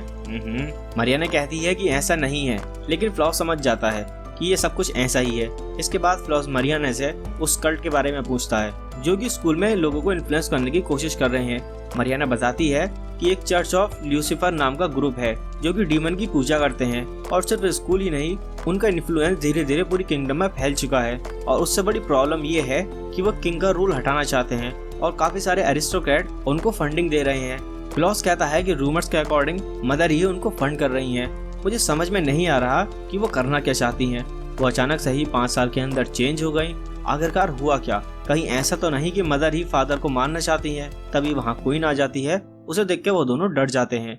तभी क्वीन मारियाना का गला पकड़ लेती है और कहती है कि तुम उस स्कॉलर को देख रही थी ना, तुम्हें क्या ये फनी लगता है? फ्लॉस कहता है कि मॉम प्लीज रुक जाओ। क्वीन रुक जाती है और कहती है कि मैं तो बस मजाक कर रही थी। इसके बाद वो फ्लॉस से कहती हैं कि मैंने सुना तुम और गोल्ड का बेटा एक ही साथ स्कूल जाने वाले हो। वो अकेला फील करेगा तो उसके साथ दोस्ती बनाए रखना और उससे ब्लैक नेट के बारे में सब कुछ पता करना और मुझे आगे बताना। इसके बाद हम हारुतो को देखते हैं जो कि अपने ही उस सीक्रेट रूम में है। शार्लेट उससे कहती है कि क्या तुम्हें अब कैपिटल नहीं चले जाना चाहिए? हमें पता लगता है कि वो कासल से थोड़ी दूर जाने के बाद ही वापस आ गए थे, क्योंकि इसने कुछ दिन पहले ही कैपिटल में डोर इंस्टॉल कर दिया था। तो जिस दिन वो वहां पहुंचने वाले थे वो उस दिन बस उस डोर से निकल जाएगा और वो दिन आज ही है। इसके बाद हारुतो और लीजा वहां से चले जाते हैं। हारुतो ने उस डोर को कैपिटल से कुछ दूरी पे एक जंगल में छिपाया था, लेकिन कैपिटल अभी भी काफी दूर था। तभी लीजा एक बाइसन को देखती है जो कि एक घोड़ा गाड़ी के पीछे भाग रहा था। तभी हारुतो उसे बचाने के लिए जाने लगता है। उनकी गाड़ी का पहिया टूट जाता है और सभी लोग गिरने लगते हैं, पर हारुतो उन्हें बचा लेता है। तभी एक लड़की सामने आती है और कहती है कि इसे मैं रोकती हूँ, तुम लोग यहाँ से चले जाओ। ये देख के हारुतो सोचता है कि लगता है ये स्ट्रॉन्ग है, मेरी यहाँ कोई जरूरत नहीं पड़ेगी। लेकिन वो बाइसन आराम से उसे उठा के पटक देता है और उस पर फिर से हमला करने जाता है, लेकिन हारुतो आके उसे बचा लेता है और वो उस लड़की को भी हील कर देता है। तभी वो छोटा बच्चा वहाँ आ जाता है और हारुतो को देख के कहता है कि थैंक यू मिस्टर, आपने तो इस मॉन्स्टर को हरा ही दिया। हारुतो कहता है कि कोई बात नहीं, ये तो मेरा फर्ज था, मैं हूँ हीरो ऑफ जस्टिस। इसके बाद वो उनकी गाड़ी भी ठीक कर देता है। वो लड़की हारुतो के पास आती है और कहती है कि मुझे माफ करना, मेरे पास अभी तुम्हें देने के लिए पैसे नहीं है। और हारुतो कहता है कि इसकी कोई जरूरत नहीं है और कहता है कि मुझे जल्दी से इस बाइसन को उसके ग्रुप के पास ले जाना होगा। वो लड़की ये देख के खुश थी कि वो मॉन्स्टर पर भी दया दिखा रहा था। इसके बाद हारुतो उसे खाना खिलाता है और वापस उसे जंगल में भेज देता है। लीजा हारुतो को बताती है कि वो लड़की कुछ अजीब थी, अगर मैं पास होती तो शायद पता लग जाता। जब वो स्कूल में पहुंचते हैं, वहाँ लाइन बहुत लंबी थी और उस लाइन से थका हारा जब वो अंदर जाता है तो उसे पेपर वर्क करना पड़ता है। इसके बाद उसका दिमाग और ज्यादा खराब हो जाता है। इसके बाद उन्हें अपना रूम मिल जाता है, लेकिन हारुतो की हालत इतनी ज्यादा खराब थी कि वो डोर से अपने घर वापस आ जाता है। वो आते ही सोफे पे पसर जाता है और फिर इसे कुछ खाना बनाने को कहता है, पर शार्लेट कहती है कि हमें कैपिटल में कुछ होटल में खाना चाहिए। फिर कहती है कि पर मैं मास्टर के लिए कुछ बना सकती हूँ। जिसके बाद शार्लेट उसके कान में कुछ कहती है, जिसके बाद वो भी कहती है कि हमें कैपिटल में ही चल के खाना चाहिए।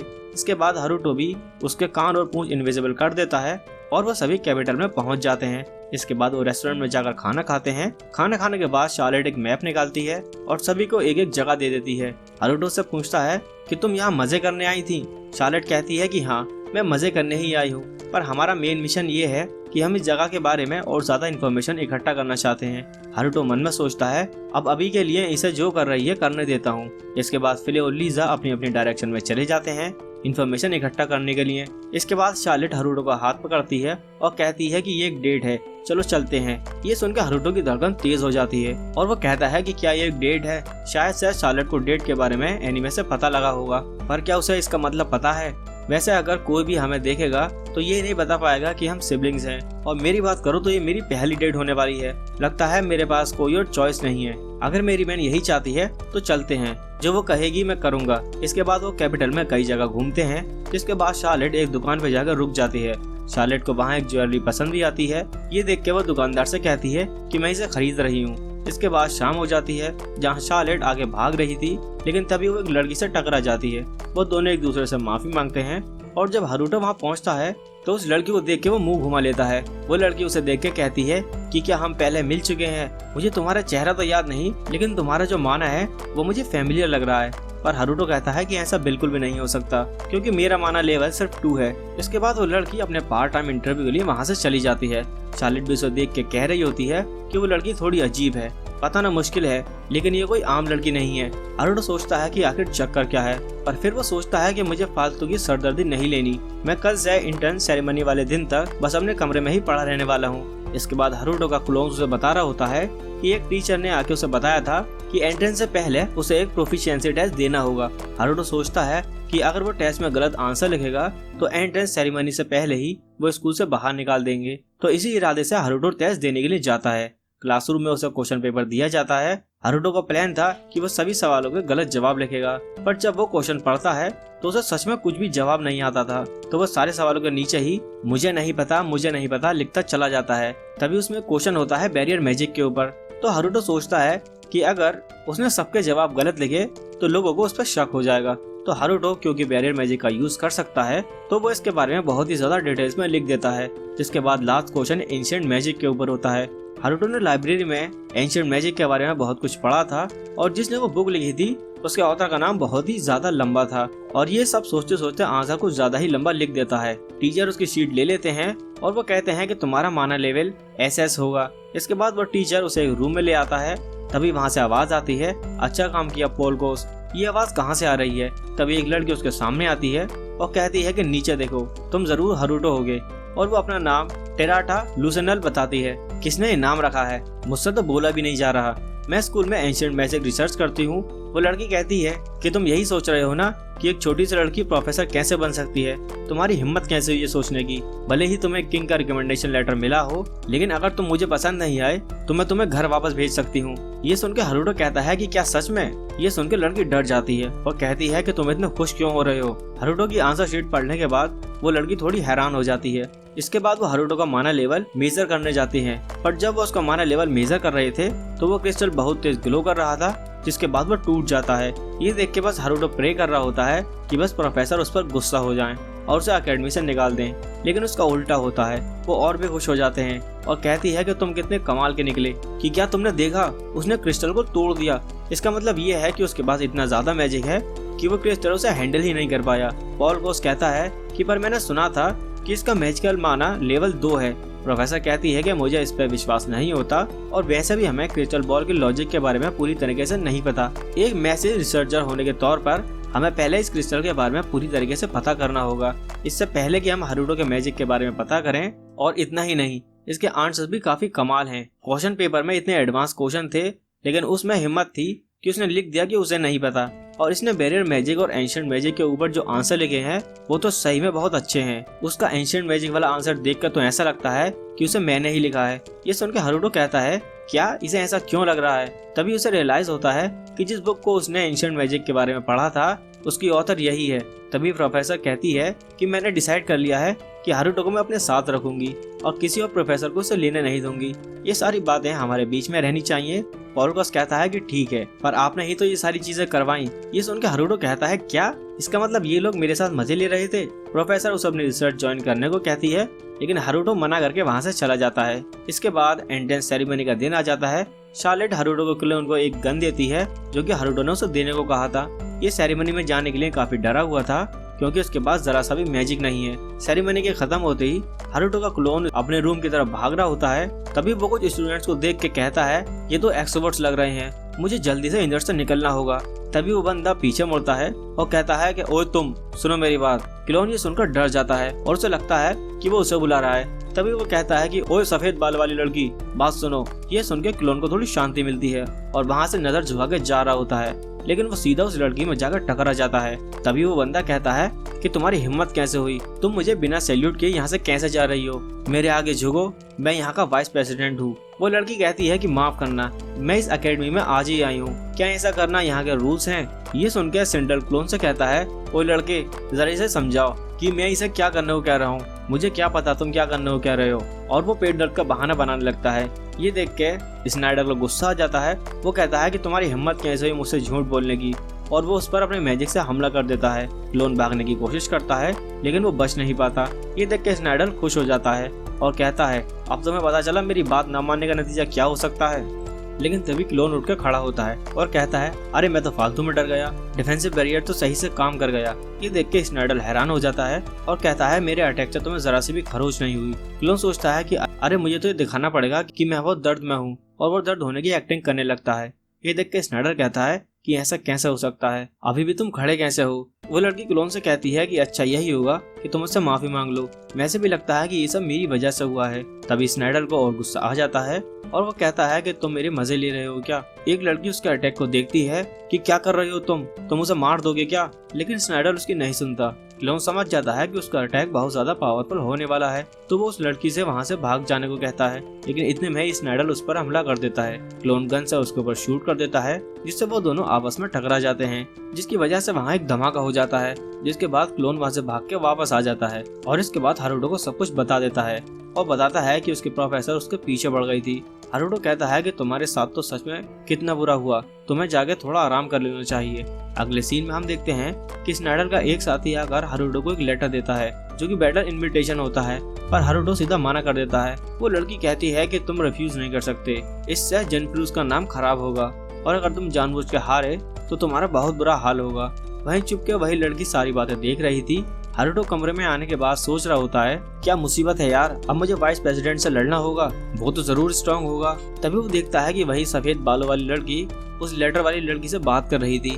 जिसके बाद वो एक घोड़े गाड़ी में बैठ कर कहीं चले जाते हैं। वो लड़की स्नाइडर के पास जाके कह रही होती है कि तुम इस ड्यूअल को खत्म कर दो क्योंकि ये सब मेरी वजह से हुआ है। तुम्हें देख के लगता है कि उसके अटैक की वजह से तुम बहुत बुरी तरीके से घायल हो, तुम लड़ने की कंडीशन में बिल्कुल भी नहीं हो। ये देख के स्नाइडर गुस्सा हो जाता है और वह हीलर के ऊपर वाइन फेंक के कहता है कि क्या तुम मुझे जल्दी से ठीक नहीं कर सकती। ये देख के हारुतो सोच रहा होता है कि क्या संगी आदमी है ये, लड़की क्यों गई है उसके पास। वहीं स्नाइडर लड़की की बात मान ही नहीं रहा होता। लड़की कहती है कि ये सब मेरी वजह से हुआ है, तो आखिर मैं क्या करूं जिससे तुम ये लड़ाई कैंसिल कर दोगे। वो कहता है कि मैं बताता हूँ, यहाँ कपड़े उतार के नाचो। जिससे वो लड़की कहती है कि ठीक है, अगर यही बात है तो मैं ये सब भी करूंगी।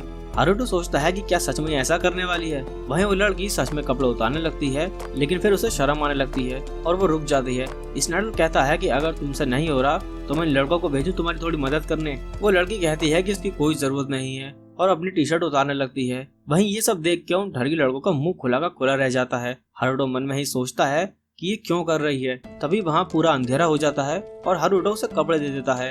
वो हारुतो को देख के कहती है कि तुम तो वही हो। हारुतो गुस्सा हो जाता है और कहता है जरा शर्म लिहाज करो, थोड़ा रिस्पेक्ट करो खुद को थोड़ा सा, जल्दी से अपने कपड़े पहनो और घर निकलो। स्नाइडर को समझ में नहीं आ रहा था कि यहाँ पर क्या हो रहा है। तभी हारुतो उसके पीछे आता है और कहता है कि हम अलग डायमेंशन में हैं, यहाँ तुम्हारी मदद करने के लिए कोई नहीं आएगा। वो कहता है कि तुम कौन हो और यहाँ क्या कर रहे हो। वो फिर से अपना इंट्रोडक्शन देता है और कहता है कि तुमने काफी पाप किए हैं और मैं यहाँ तुम्हें उनकी सजा देने आया हूँ। स्नाइडर उस पर हमला करने वाला होता है, लेकिन हारुतो उसकी चोट पे कुछ लगा देता है। हारुतो कहता है कि मैंने तुम्हारे अंदर एक ब्लॉक डाल दिया है, तुमने 3 पाप किए हैं, तुमने एक न्यू स्टूडेंट से बिना फालतू लड़ाई शुरू कर दी। स्नाइडर कहता है कि मैं हेवन फैमिली का नया हेड बनने वाला हूँ और मैं वाइस प्रेसिडेंट भी हूँ। उसका सीनियर होने के तौर पर मैं तो बस उसे गाइड कर रहा था, उसे गाइड करना नहीं कहते। और तुम्हारा दूसरा पाप, तुमने एक जूनियर को पब्लिकली पनिश करने के लिए उसको बैटल में इनवाइट कर दिया। और तीसरा, तुम्हें लड़कियों से बेशर्मी नहीं करनी चाहिए थी, इस वजह से तुम इस ब्लॉक के साथ कुछ और टाइम तक रहोगे। अगर तुमने मैजिक यूज करने की कोशिश की या इसे निकालने की कोशिश की तो ये और अंदर तक चला जाएगा और तुम्हें और भी दर्द होगा। वो उसी वक्त उसे निकालने की कोशिश करता है, लेकिन इससे उसे और भी ज्यादा दर्द होने लगता है। हारुतो कहता है कि मैंने मना किया था ना, और तुम अपनी फाइट कैंसिल कर दो, क्योंकि ऐसा तो तुम लड़ने से रहे, और जब तुम अपने पापों का प्रायश्चित कर लोगे मैं इसे बाहर निकाल दूंगा। ये वापस से उसी जगह पहुंच जाते हैं और वो सब उसकी चोट ठीक करने लगते हैं, लेकिन इससे और भी दर्द होने लगता है। और वो कहता है कि शिवा, मैं इसका बदला तुमसे जरूर लूंगा। वहीं अगले दिन हारुतो ना चाहते हुए भी सभी स्टूडेंट के सेंटर ऑफ अट्रैक्शन बन जाता है। वो पूछता है कि क्या उसका लेवल सच में 2 है, क्योंकि उसने स्नाइडर को एक ही हिट में हरा दिया। वो किसी तरीके से वहाँ से बच के बाहर आता है और उसका दिमाग खराब होने लगता है, क्योंकि वो एक्सपेल होने का बिल्कुल भी काम नहीं कर रहा था। वहीं जब वो बाकी के स्टूडेंट के पास से गुजरता है, उसे पता लगता है कि स्कूल में उसके बारे में बातें होने लगी हैं और वो कई लड़कियों को क्यूट भी लगता है। वो अपने रूम की तरफ भागने लगता है, तभी टेरेटा उसे रोकती है और फिर से उसे रिसर्च लैब ज्वाइन करने को कहने लगती है। और हारुतो सीधा कहता है कि वो भूल चुका है कि उसने क्या कहा था और वहाँ से जाने लगता है। लेकिन टेरेटा फिर से उसे चीजें एक्सप्लेन करने लगती है। वो उसे बताती है कि स्कूल में 2 करिकुलर हैं और तुम्हें उनमें से किसी एक में एनरोल करना होगा। पहला नाइट का कोर्स है और दूसरा है रिसर्च का कोर्स, जिसमें कि तुम अलग अलग तरीके से मैजिक बनाओगे और उन्हें यूज करने का तरीका ढूंढोगे। टेरेटा को लगता है कि वो हारुतो के लिए परफेक्ट होगा, क्योंकि वो एंशिएंट मैजिक में इंटरेस्टेड है, पर हारुतो कहता है कि वो किसी और की लैब में ज्वाइन कर लेगा। तभी वहाँ लाउस आ जाता है, जो कि तेजी से हारुतो की तरफ बढ़ने लगता है, लेकिन हारुतो आसानी से उसे जमीन पर पटक देता है और वो पहचानता भी नहीं कि आखिर वो कौन है। लेकिन तभी वहाँ मारियाना आ जाती है और हारुतो ये देख के हैरान था कि लाउस इतना ज्यादा हट्टा कट्टा कैसे हो चुका है। लाउस उससे पूछता है कि तुम्हें मुझसे क्या काम है, पर लाउस कहता है कि हम तो एक ही स्कूल में हैं और उससे फ्रेंडली तरीके से बात करता है, पर हारुतो उसे इग्नोर कर देता है और कहता है कि मैं तो मारियाना से बात कर रहा था। वो उससे पूछती है कि क्या उसने कोई कोर्स अभी तक चुना है और उससे कहती है कि तुम उसी लैब में क्यों नहीं ज्वाइन कर लेते जिसमें कि मैं हूँ। वही लाउस चाहता है कि हारुतो उसकी क्लास को ज्वाइन करे, लेकिन टेरेटा कहती है कि हारुतो सिर्फ मेरा है। इस चक्कर में लाउस और उसके बीच बहस छिड़ जाती है। तभी लाउस को रियलाइज करता है आखिर वो कौन है और वो हारुतो को वार्न करता है कि वो उस औरत से दूर रहे। उसकी रिसर्च बिल्कुल ही यूजलेस है और उसके बाकी के प्रोफेसर से पंगे होते रहते हैं। और टेरेटा कहती है कि बस उसका दिमाग इतना ही चलता है कि वो उसकी रिसर्च को समझ पाए। जिसके बाद वो सभी हारुतो के पीछे पड़ने लगते हैं और हारुतो से पूछते हैं कि वो किसकी क्लास ज्वाइन करेगा। तभी वहाँ वो सफेद बाल वाली लड़की आती है और कुछ कहना चाहती थी, पर इससे पहले कि वो कुछ कहती, हारुतो कहता है कि मेरा इसके साथ कुछ प्लान है और वहाँ से निकल जाता है। ये देख के मारियाना जेलस फील करती है और वो लाउस से पूछने लगती है कि आखिर उस लड़की के साथ उसका क्या रिश्ता है। वो किसी तरीके से बाहर आ जाता है और वो आयरिस से पूछता है कि वो किस लिए आई थी उससे मिलने। वो लड़की उससे पूछती है कि क्या तुम वही हो जिससे मैं कल मिली थी, क्योंकि कल के हिसाब से तुम बिल्कुल ही अलग फील हो रहे हो। हारुतो ये सुनकर हैरान था कि वो इसके क्लोन और उसमें फर्क बता सकती है और वो अनजाने में ही वहाँ बैरियर लगा देता है और आयरिस उस बैरियर को भी फील कर सकती थी। हारुतो से पूछता है कि तुम्हें मुझ में कल से क्या अलग लग रहा है। वो कहती है कि कल मैं जब तुमसे मिली थी तुम में बिल्कुल भी माना नहीं था, लेकिन अब मैं तुम में बहुत ज्यादा माना सेंस कर पा रही हूँ। हारुतो याद करता है कि जब वो पहली बार फिले से मिला था और उसने भी उसका माना को बहुत ज्यादा बताया था और वो उस लड़की से पूछता है कि क्या तुम एक डीमन हो, वो उसे यकीन दिलाती है कि वो एक ह्यूमन ही है। लेकिन अभी भी ये सारी चीजें हारुतो को अजीब लग रही थी। हारुतो कहता है कि वो उसको अपनी पावर एक्सप्लेन नहीं कर सकता और वो उसके दोनों फॉर्म्स को एक ही तरह से ट्रीट करे। आयरिस उसको मुसीबत में डालने के लिए उससे माफी मांगने लगती है और उसकी मदद के लिए उसे थैंक यू भी कहती है और उसे अपना दोस्त बनाना चाहती थी। ये रिक्वेस्ट देख के हारुतो हैरान हो जाता है, लेकिन आयरिस इस रेस्पॉन्स को उसका हाँ समझती है और वो खुश है क्योंकि उसने जिंदगी में अपना पहला दोस्त बनाया था। हारुतो उससे पूछता है कि तुम मेरे दोस्त क्यों बनना चाहती हो। आयरिस कहती है कि हम बार बार एक दूसरे से मिलते रहते हैं। हारुतो उससे पूछता है कि उसकी जिंदगी कैसे चल रही थी, जो कि उसका अभी तक एक भी दोस्त नहीं बना। वो लड़की बताती है कि जब वो पैदा हुई थी उसे अबंडन कर दिया गया था और वो जिनके भी साथ रहती है वो उसे छोड़ दिया करते थे। ऐसा 4 बार हुआ। हारुतो कहता है कि इसकी जरूर कोई वजह होगी। आयरिस कहती है कि इसकी वजह ये थी कि मैंने कम्युनिकेट करने के लिए उनसे बात की थी। हारुतो सोचता है कि कोई भी डर जाएगा अगर एक छोटा बच्चा बात करने की कोशिश करने लगेगा। तो आखिर में वो एक मॉनेस्ट्री में ही रहने लगी, लेकिन वहाँ भी उसे सही तरीके से ट्रीट नहीं किया जाता था। वहाँ पर एक प्रीस्ट था जो कि मेरा काफी ख्याल रखता था, लेकिन वो भी लुढ़क गया जब मैं 5 साल की थी।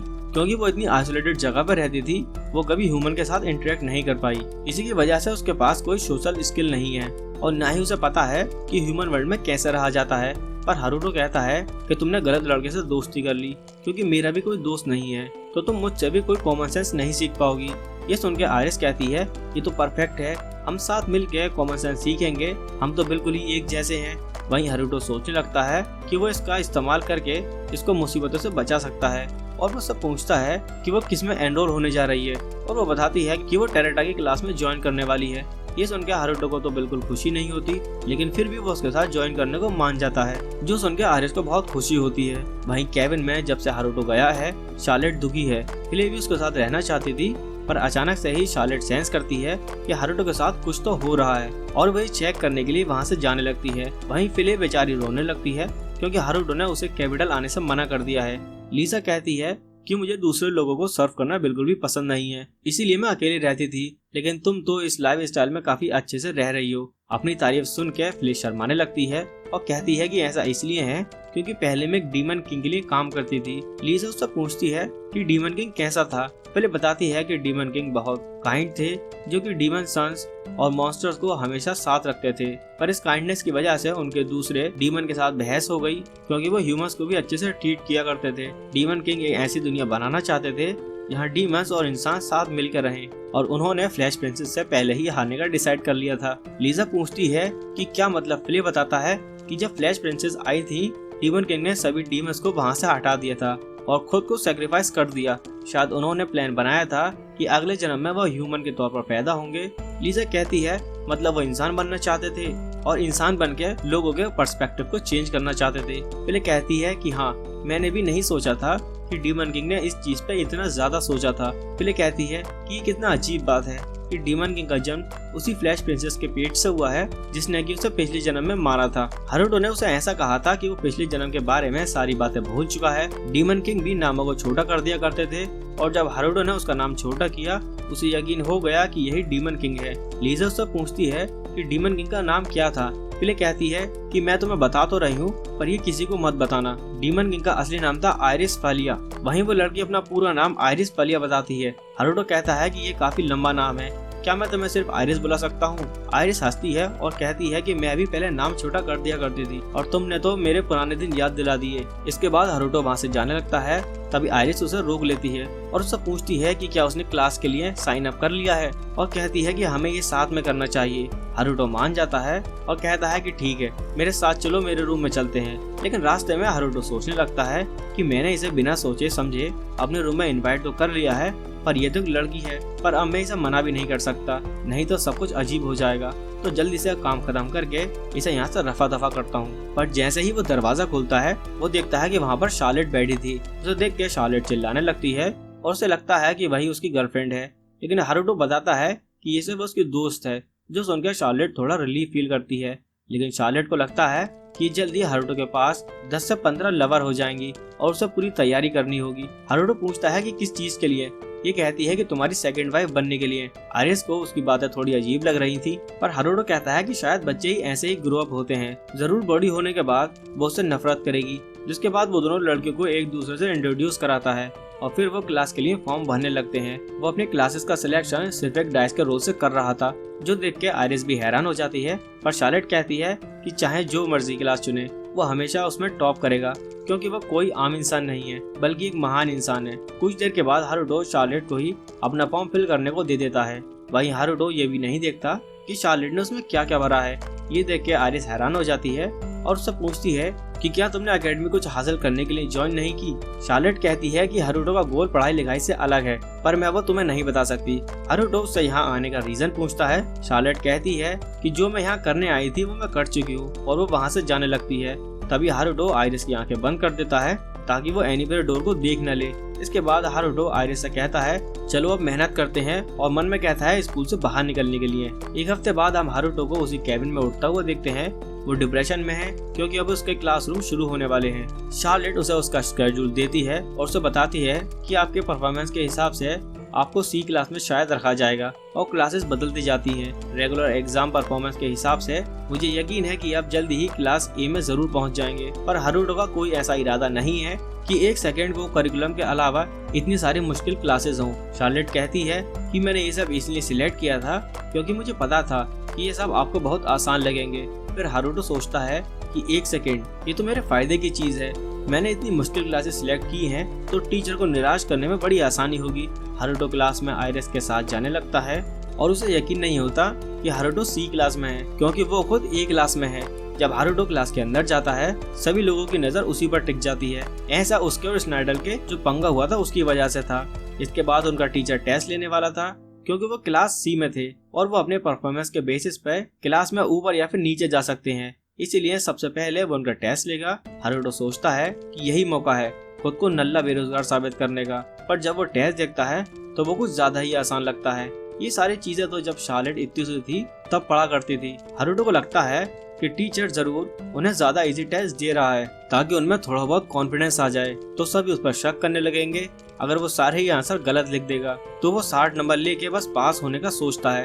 टेस्ट खत्म होने के बाद टीचर कहता है कि सबने बहुत बुरा किया है और सबका स्कोर सिर्फ 20 है। ये ज्यादा हैरानी की बात नहीं है क्योंकि क्लास बी का एवरेज स्कोर 50 था। पर वो हारुटो का रिजल्ट देख के बहुत खुश होता है। हारुटो ये सब देख के हैरान था, ये सब क्या हो रहा है? क्या सबसे आसान क्वेश्चन मुझे दिए गए थे? नहीं, मुझे नहीं लगता कि ऐसी कोई बात है। शायद मेरे क्लास वाले ही सारे नल्ले हैं। पर उसे फिर रियलाइज होता है कि ऐसा नहीं है, कि ये स्टूडेंट बेवकूफ है। उसकी बहनी कुछ ज्यादा समझदार है। टीचर को लगता है कि वो बहुत इंटेलिजेंट है और उसे सीधा ए क्लास में जाने को कहता है। अगले दिन वो अपनी न्यू क्लासेस ज्वाइन करता है, जहाँ तुरंत ही उसे लाउस और आयरिस उठा लेते हैं और वो इस बात पर लड़ने लगते हैं कि उसके साथ कौन बैठेगा। लेकिन ये देखकर टीचर उन्हें डांट लगा देती है। वो कहती है कि तुम तीनों सिर्फ फर्स्ट ईयर में हो और तुमने मेरी एडवांस क्लासेस ज्वाइन करी। तुम में इतनी हिम्मत है कि तुम मेरे सामने बैठ के बात करोगे? अगर मेरे सवाल का जवाब नहीं दे पाए तो इसी वक्त मैं तुम्हें बाहर निकाल दूंगी। हारुटो और आयरिस, मैंने सुना है कि तुमने उस टिंगू चश्मिश की क्लास ज्वाइन की है। हारुटो पूछता है कि हाँ, क्या हुआ? तुम दोनों की खातिरदारी तुम्हें अलग में करूंगी। टीचर खुद को टोरिया के नाम से इंट्रोड्यूस कराती है और वह सभी को एलिमेंट थ्योरी पढ़ना शुरू करती है। वो डेमोन्स्ट्रेट के लिए आयरिस को आगे बुलाती है और हम देखते हैं कि आयरिस के पास सभी एलिमेंट्स हैं और वह कहती है कि ये तो बहुत बुरी बात है कि तुम्हारा माना लेवल सिर्फ 5 है, और वह उसी वक्त उसे अपनी लैब ज्वाइन करने को कहती है। लेकिन आयरिस मना करके पीछे आ जाती है और टोरिया सभी को बताती है कि सबके पास एक मेन एलिमेंट होता है और बाकी सभी एलिमेंट्स कहे जाते हैं। अगर मेन एलिमेंट को 100% कहा जाए तो बाकी सभी एलिमेंट्स को कितने परसेंटेज से नापेंगे, यह भी रिसर्च हो रही है और बताया नहीं जा सकता। लेकिन हारुटो के पास एक स्टेटस स्किल है जिससे वो उसके सभी स्किल्स और स्ट्रेंथ दे सकता है। टीचर बताती है कि सभी एलिमेंट्स की एफिनिटी चेक करना बहुत मुश्किल है, इसीलिए क्योंकि यूज करते वक्त उनकी वैल्यूज चेंज होती रहती हैं। हारुटो को लगता है कि ऐसा हिडन प्रॉपर्टीज की वजह से होता है।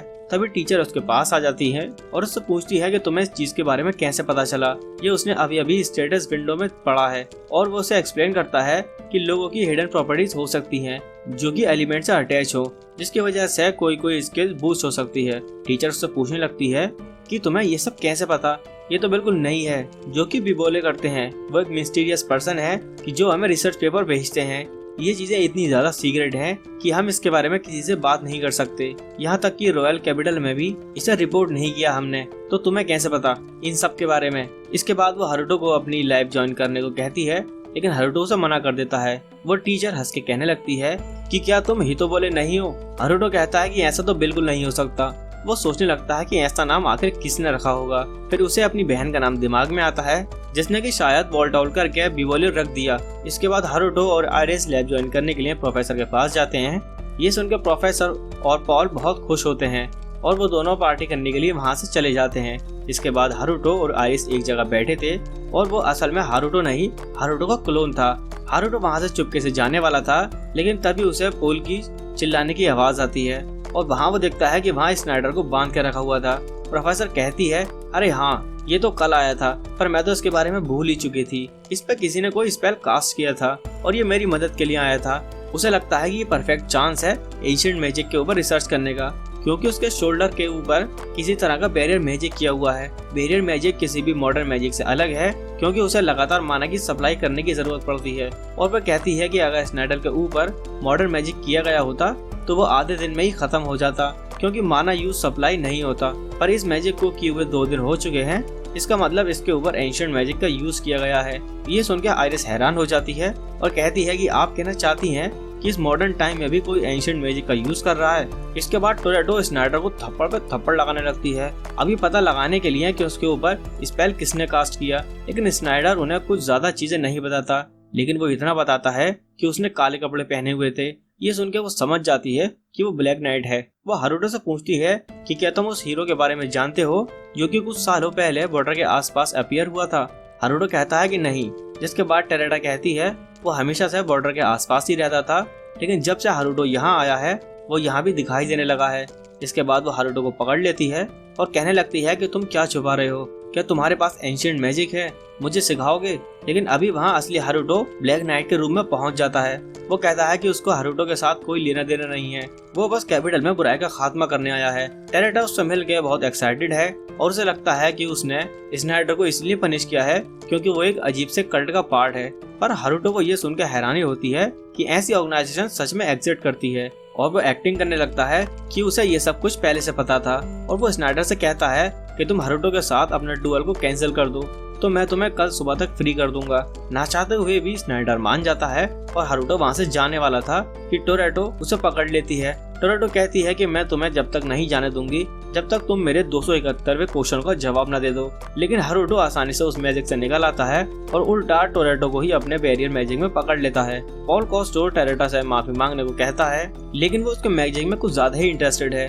लेकिन तभी अचानक से उसे सुसु लग जाती है और वो उससे विनती करने लगती है कि वो उसको फ्री कर दे और साथ ही प्रॉमिस करती है कि वो उसे दोबारा परेशान नहीं करेगी।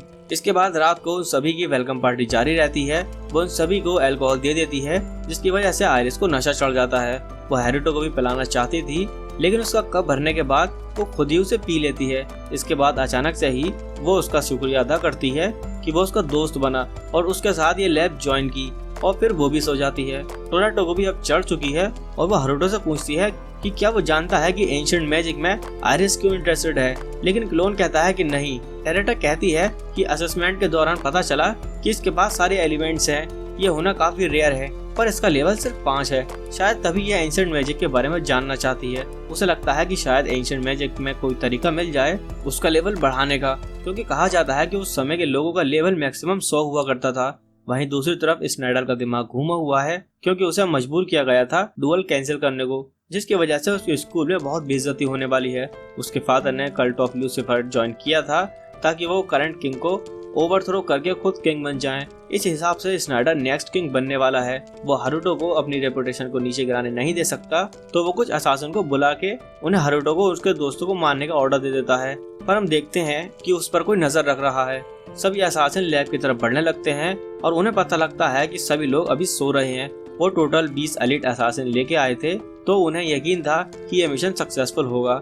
लेकिन जब वो लैब की तरफ जा रहे होते हैं वो एक इनविजिबल बैरियर से टकरा जाते हैं। वो बिल्डिंग के चारों तरफ जाते हैं तो उन्हें पता लगता है कि वो पूरी बिल्डिंग बैरियर से घिरी हुई है। एक असासिन उसे चाकू से तोड़ने की कोशिश करता है, लेकिन उससे भी उसे कुछ नहीं होता। तभी उसके सामने एक दरवाजा आ जाता है। जब एक बंदा उस दरवाजे को हल्का सा ही खोलता है, हारुतो उसे अंदर खींच लेता है। उनका कैप्टन उस डोर को डिस्ट्रॉय करने का ऑर्डर दे देता है, लेकिन उनके सारे अटैक्स डोर एब्जॉर्ब कर लेती है।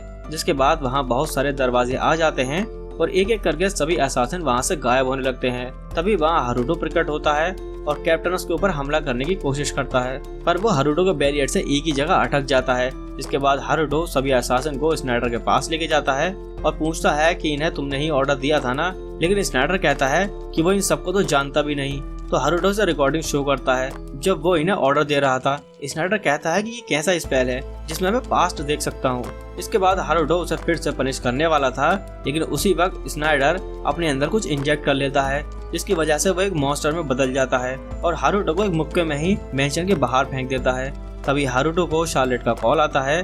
वो कहती है कि उसने सेंस किया था कि हारुतो कुछ कह रहा है। हारुतो कहता है कि वो अभी एक मिस्टीरियल मॉन्स्टर से लड़ रहा है, जिसे कि किसी ऑर्गेनाइजेशन ने एक्सपेरिमेंट करके ह्यूमन से मॉन्स्टर बनाया है। शार्लेट को उसके लिए बुरा लगता है और वो हारुतो को उससे बचने को कहती है।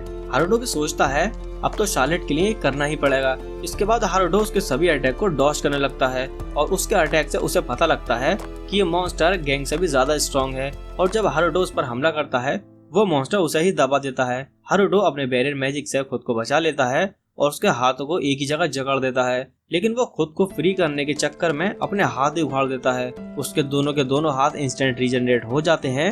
हारुतो को समझ में नहीं आ रहा था कि वो क्या करे, लेकिन तभी शार्लेट उसे बताती है कि जब उसने अपने हाथों को दोबारा उगाया तभी उसका साइज थोड़ा छोटा हो गया। तो हारुतो को लगता है कि वो इस बड़े से शरीर को काट के स्नाइडर को अपने पुराने रूप में वापस ला सकता है। तो हारुतो एक नई टेक्निक का यूज करता है और वो आसमान में बहुत सारी तलवारें बना देता है। शार्लेट ये सब देख के बहुत एक्साइटेड है, जिसके बाद हारुतो स्नाइडर पे अपनी सारी तलवारों से हमला कर देता है, जिससे उसका बड़ा सा शरीर धीरे धीरे कट जाता है और स्नाइडर अपनी असली रूप में वापस आ जाता है। हारुतो उससे कुछ बात करने ही वाला था कि स्नाइडर वहाँ से भाग जाता है। क्लोन उठता है और सोचता है कि पार्टी सच में फन थी। हारुतो उसे चढ़ाता है कि उसे सही में इन सब चीजों में मजा आने लगा है, पर क्लोन कहता है कि ये तो उसकी पुरानी जिंदगी से काफी बेहतर है।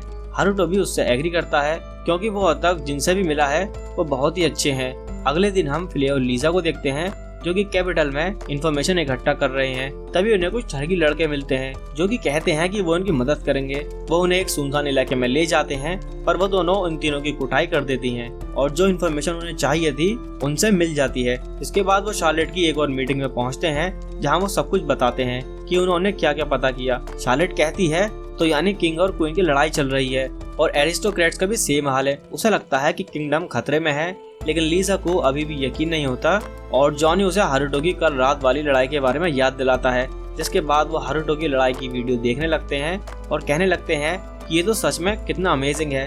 शार्लेट को लगता है कि स्नाइडर जरूर किसी इविल ऑर्गेनाइजेशन का पार्ट होगा। जिसके बाद वो अकेडमी को इन्फिल्ट्रेट करने का प्लान बनाने लगते हैं ताकि वो अंदर से सारी चीजों को एक्सपोज कर पाएं, जिस बात पर सभी एग्री कर जाते हैं। वहीं हारुतो ये सारी चीजें देख रहा था और उसे यकीन नहीं होता कि ये सब लोग क्या कर रहे हैं। हारुतो याद करता है कि प्रोफेसर ने गबल ऑर्गेनाइजेशन के बारे में उसे बताया था और उसे लगता है कि इसके पीछे भी उसकी माँ का ही हाथ है।